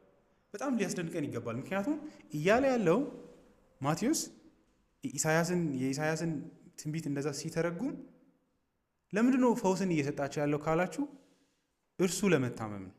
በሽታውን ራሱ ማለት ነው። በሽታ ምክንያቱም የኃጢአት ውጤት ስለሆነ ማለት ነው። ደዌያችንንም ጭምር ነው የተቀበሉ። ምክንያቱም በሲኦል ላይ ሊመጡ ያሉ ቁስሎችና በሽታዎችም ይኖራሉ አይደል? የእግዚአብሔር ቅጣት ሆነው ጤንነትም አይኖራችሁም።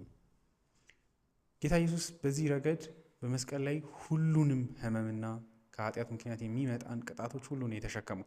ያ ግን ኑሮ ላይ ራሱ ነበረ ነው። ምክንያቱም የህማም ሰው ነው የሚለው ህይወቱ ራሱ ላይፍ ኦፍ ሶሮ፣ ደስታ የማጣት ህይወት። ግን ያዝን ነበር አይደለም፣ ግን ነፍስን የሚጎዳ ምትካዊ የሆነ ቅጣትን የመሸከም ህይወትም ጭምር ነው ህይወቱ ራሱ። ስለዚህ በዚህ ረገድ እንደ ኃጢአተኛም መቆጠርም ነው አይደለ? የእግዚአብሔር ልጅ ያንን የውሃ ጥምቀት መውሰዱ እጅግ አሳዛኝ ስለኛ ማለት ነው። መስቀል ላይ ብቻ ሳይሆን ያንን የዮሐንስን ጥምቀት ራሱ መጠመቁ ማለት ነው። ስለዚህ ያንን ማየት ያስፈልጋል ብዬ አምናለሁ። በኋላም የመስቀሉ ላይ ሞቱ ራሱ ጥምቀት እንደሆነ ሲናገር እናያለን። ማቴዎስ ወንጌል ላይ ዮሐንስና ያዕቆብ ካልተጠመቅን እኛም በጎንህ መቀመጥ እንፈልጋለን፣ የምጠመቃትን ጥምቀት እናንተ ልትጠመቁ አይሆንላችሁ ይላል። እሱም የመስቀል ሞቱን የእግዚአብሔርን ቁጣ ጥምቀት ሲያሳይ ማለት ነው። የፍርድ ምልክትም ጭምር ነው ውሃ እና ክርስቶስ ከኛ ጋር አንድ ላይ ከኛ ጋር ሳይሆን ራሱን በዚህ መንገድ ነው ያቀረበው ማለት ነው። እናንተ የማታውቁት ግን በመካከላችሁ ቆመዋል። አታውቁም፣ አሁንም አልተገለጥም። እዚህ ጋር አስደናቂው ነገር ኢየሱስን መቼ ነው? እስካሁን ድረስ ዮሐንስ ራሱ እንደማያውቅ ነው የምናየው። አለ ይላል፣ እርግጠኛ ነኝ አለ፣ እግዚአብሔር ስለነገረኝ እና በመካከላችሁ ቆሟል። አሁን አለ፣ በእስራኤል ሕዝብ መካከል አለ። የማታውቁት አለ። ግን አሁን ከዛስ ግን ምን ይሆናል? ትንሽ ከቁጥር 29 ላይ በማግስቱ ሲመጣ ይሆንና ጮኸ ማለት ነው። አስቡ ያ ሞመንት ምን አይነት አስደንጋጭ እንደሚሆን ሰው ሁሉ አንቲሲፔት ያደረገው የት ማን ሊሆን ነው ሲባል አንድ ሰውዬ እየመጣ ጮሆ ቢሆልድ አለ። ተመልከቱት የእግዚአብሔርን በግ ብሎ ጮኸ ማለት ነው። አንድ ሰውዬ እየተራመደ የሚመጣው ማለት ነው። እስከዚህ ሰዓት ድረስ ግን እሱም እንደማያውቅ በኋላ ሲናገር ታያላችሁ። ግን እንዳለ እርግጠኛ ነኝ ነው የሚለው። እናንተ የማታውቁት ግን በመካከላችሁ ቆሟል ይላል። ይሄ በእርግጥ ኃጢአትንም ያሳያል ይላል ፒንክ። በመካከላቸው ሆኖ ማንም ያስተዋለ የለም ነበረ። አይተውታል፣ አናጺ ነው፣ ይዞራል፣ ይንቀሳቀሳል፣ ግን ምንም አልመሰላቸውም። ከዚህ ተነስቶ ምን ይላል ፒንክ? እኔ ደስ ብሎኛል መንፈሳዊ ሆኖ መረዳቱ ትንታኔው። በዚህም የእስራኤልን ሁኔታ እየተናገረ ነው። ያ የምትጠብቀው አዳኝ በመካከሏ ሆኗ ያላየችን ያላስተዋለችን ሀገርና ሕዝብ ያሳያል። how this reveals their spiritual ignorance ይላል። መንፈሳዊ የሆነውን መሞታቸውን ያሳያል። ይሄ and how tragically true in principle is this today የራሱን ዘመን ማለት ነው። ይሄ ደስ ብሎኛል ፒንክ። ዛሬም ይሄ እውነት ነው ይላል። ዛሬም በእኛም ዘንድ ይሄ እውነት ነው ይላል። ከዛ እንዲሁም ይቀጥልና ይላል even in this so-called Christian and the Christian land የክርስቲያን ሀገር በሚባለው በእኛ ይላል የራሱን እያወራ while many have heard about Christ ብዙዎች ስለ ኢየሱስ ሰምተዋል yet in how many circles yes and in religious circles too we may say there stands one among you whom you knew not ይላል። ዛሬም ይህን ጩኸት እኛም ልንጮህባቸው እንችላለን እዚህ ዓለም ላይ ይላል። ክርስቲያን ነኝ ይላል፣ ግን በእናንተ መካከል የማታውቁት በመካከላችሁ ቆሟል። ይናገራል ግን አታውቁትም። ስለዚህ ዛሬም ይህን ምስክርነት እዚች ዓለም ላይ ሊሰጥ ይችላል። all the spiritual blindness of natural man ይላል። የተፈጥሯዊ ሰው የጨለምተኝነቱ ልክ by Jesus spirit stands in the midst of many congregation unseen and unknown ይላል። በመንፈሱ በኩል አለ በህዝቦች መካከል፣ ግን የሚያየውና የሚሰማው የለም ይላል። ሳይታወቅ ይኖራል ይላል። ትራይታት ከኔ በኋላ የሚመጣው የጫማውን ማሰሪያ ለመፍታት እንኳን የማልበቃ እርሱ ነው። ይሄ ራባይ ጆሹዋ የሚባል ሰውዬ ብሏል ብሎ እንደዚህ ይላል። ከ250 ኢዲ ወደኋላ የተነገረ ነው። እሱም ስለ አስተማሪና ስለ ጌታ እና ስለ ባሪያ ወይም ደግሞ ስለ አስተማሪና ተማሪ ነው። all manner of service that a slave must render to his master the people must render to his teacher ባሪያ የሚያደርገውን ነገር ሁሉ ለጌታው፣ ተማሪዎች ለአስተማሪያቸው ሁሉንም ማድረግ አለባቸው ከአንድ ነገር በስተቀር ጫማ መፍታት በስተቀር ይላል። except that of taking off his shoe ይሄ አንድ ራባይ የአይሁድ የሕግ አስተማሪ የተናገረው እንደ መርህ ማለት ነው። የአክብሮታቸውን ለማሳየት ሁሉም ማድረግ አለባቸው፣ ግን እቺን ማድረግ አለባቸው ከፍንስ ውርደት ስለሆነ ማለት ነው።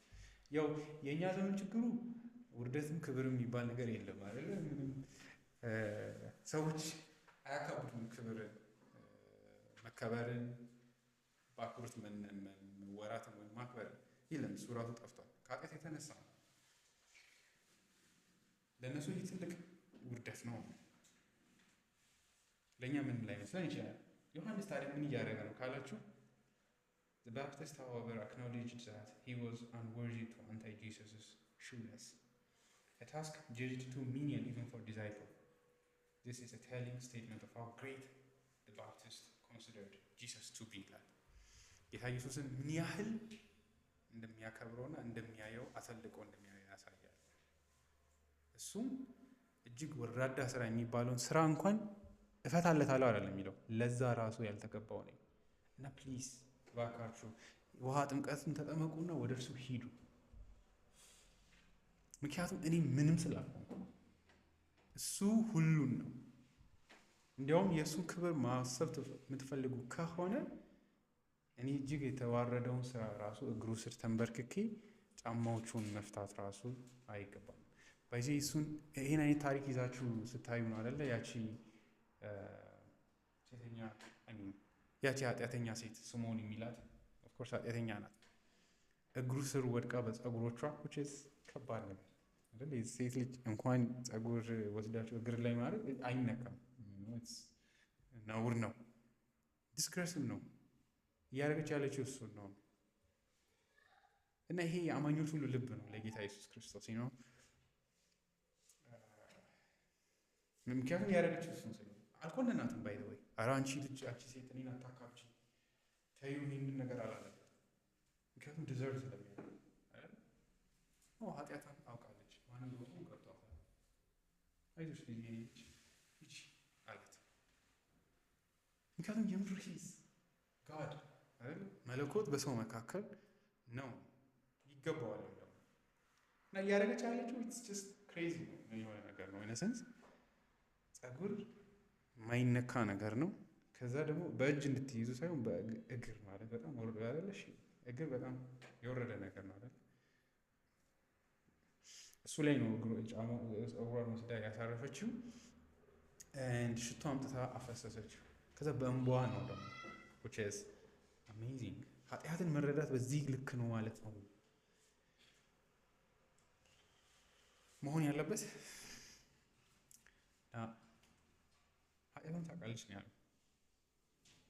አልካደም አይደለ? ጌታ ኢየሱስም ችግር የለውም ያደረግሽው ነገር ምንም አይደለም ማለት ምን እንደሆነ ገብቷታል። ለዚህ ነው የምታደርገዋል። አንተ ግን ምንድነው ያደረክልኝ? ጉንጭን እንኳን አልሳምክም፣ ውሃ አልሰጠኸኝም።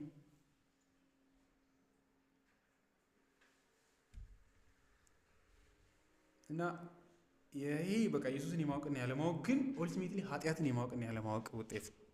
ዮሐንስ ምንም ትሁት እየሆነ አይደለም፣ የምር ምንም ስላልሆነ አይደለም። የዮሐንስም አዳኝ ነው።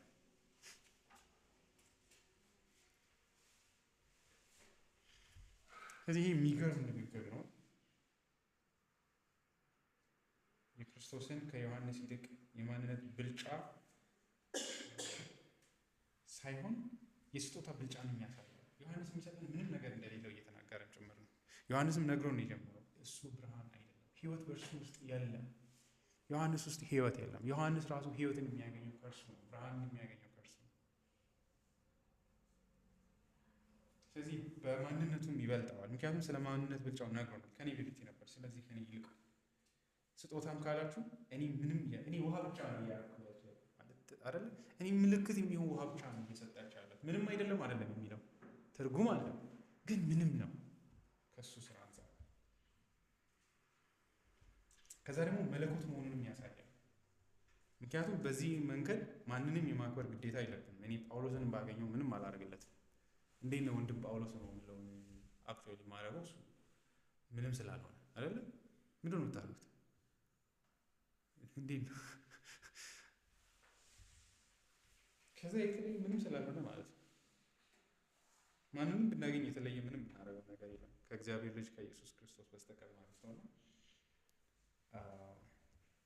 መለኮት መሆኑንም ያሳያል አይደለ? ይሄ አምልኮ ስለሆነ አይደለ? ጫማው እንትን ይለኛል ግን ለዛ ራሱ አልገባም ነው። ያቺ ሴትም እንደዛ ስታረግ አምላክ ካልሆነ እንደዛ አይነት ነገር መፍጠር የለበት ማለት ነው። ከዚህ ይለናል ዳዊት ደም ይዘው ውሃ ይዘውለት ሲቆዝም አይተው ከፍልስጤማውያን ጋር ሄደው ውሃ ይዘው ነው የመጡት እና ወታደሮች በሙሉ ከቦ ካለበት ከቤተልሔም ይዘው ውሃ ነፍሳቸውን አሳዘነው አይደለ? ምን ውሃ ብጠጣ ባጠጣ ምንድን ነው? ይህን ያክል ነፍስን ሪስክ ላይ አድርጋችሁ የምትሄዱት ነው። ይሄ ለእኔ ውሃ ደም እዚህ ያልጠጣው ይሄንን ብሎ መሬት ላይ አፈሰሱ። ለእግዚአብሔር ነው የሚለው። ጌታ ኢየሱስ እንደዛ አይነት መሰቀትን ሲያይ መከልከል ነበር ያለበት፣ ግን አልከለከለም። ለምን? አምላክ ስለሆነ ማለት ነው። ዮሐንስም እያለ ያለው ከዚህ አንጻር ነው።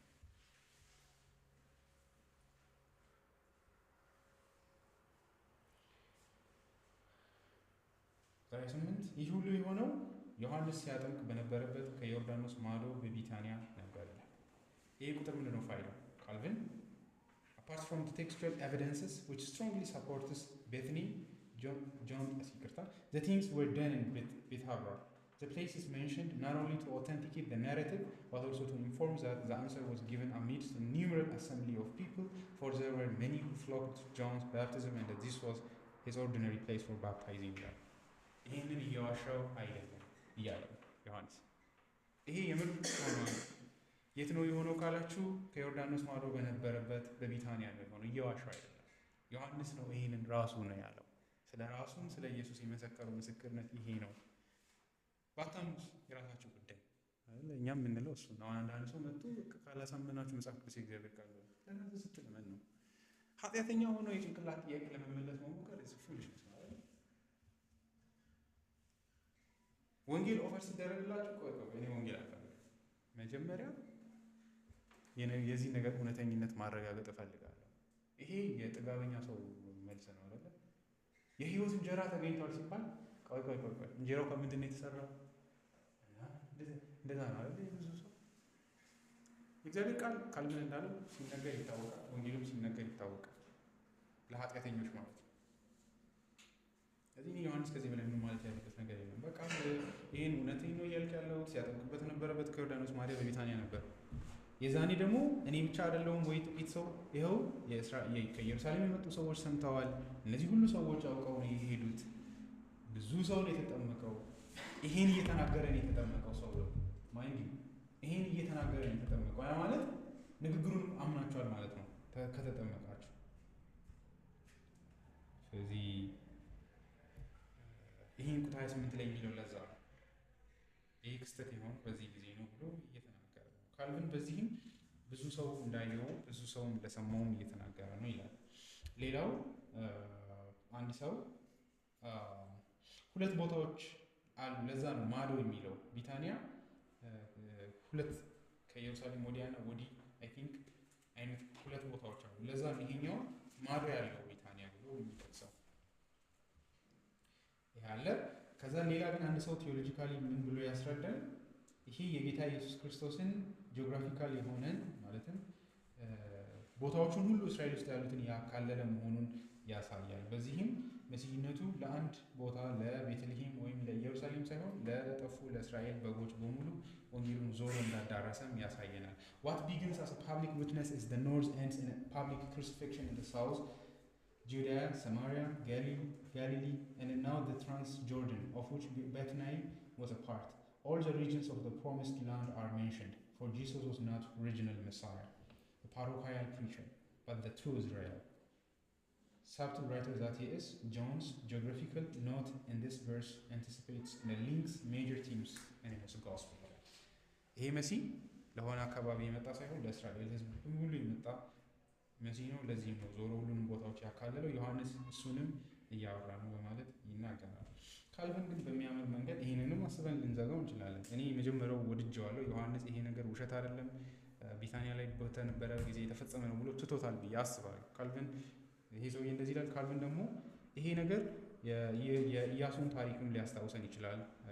ኢያሱ ምዕራፍ 3:13 ላይ እሱም ወደ ተስፋይቱ ምድር ከመግባታቸው በፊት እንዴት በውሃ ጥምቀት እንዳለፉ እናውቃለን። በዚሁ ልክ ዮሐንስም ወደ ተስፋይቱ ምድር ወደ ጌታ ኢየሱስ ክርስቶስ መንግስትና ወንጌል መገለጥ ሰዎችን እየመራ ያለ አካል መሆኑን ለማሳየት ነው ዮርዳኖስ ማዶ የሚለው ያለው ይላል። They derive the name for they interpret it the house of passage, unless perhaps some may prefer the opinion of those who refer to the memorable passage of the people, Joshua 3:13, when God opened up a way for them in the midst of the waters under the direction of Joshua. ስለዚህ ልክ እንደ ኢያሱ ነው ዮሐንስ ብለንም ማሰብ እንችላለን እንደማለት ነው። እናመስግንና በዚሁ እናጠናቃለን። እግዚአብሔር አባታችን ሆይ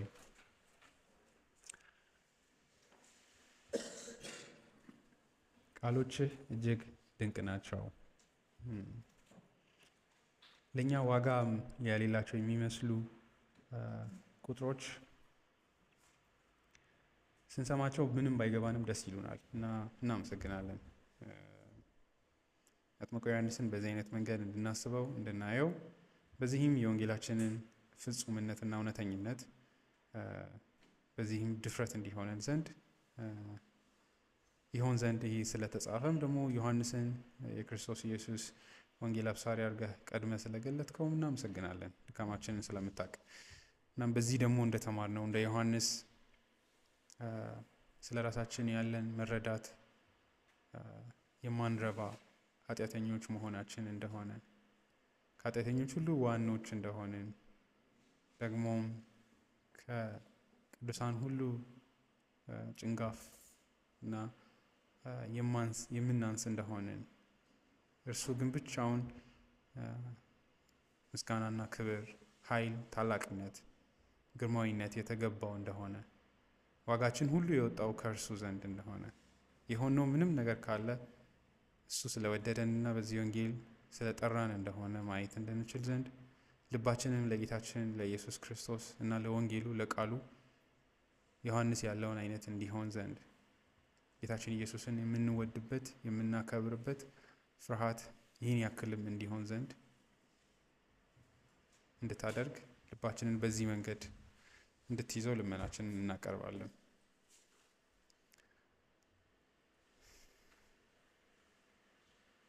የክርስቶስን ክብር ዮሐንስ ሙሉ ባልሆነ መገለጥ እንኳን እንደዛ እንዳየ እናውቃለን። እኛ ግን ከወንጌሉ ማዶ ያለን ሰዎች ነን። ከትንሣኤው በኋላ በሰማያት ከብሮ የተቀመጠውን ያንተ ክብር በሙላት የተገለጠበትን ልጅህን እናየዋለን እና ከዚህ የበለጠ ክብር እና ከዚህ የበለጠ አድናቆት ለልጅህ ለኢየሱስ ክርስቶስ እንዲኖረን ዘንድ እንድታደርግ ልመናችንን እናቀርባለን።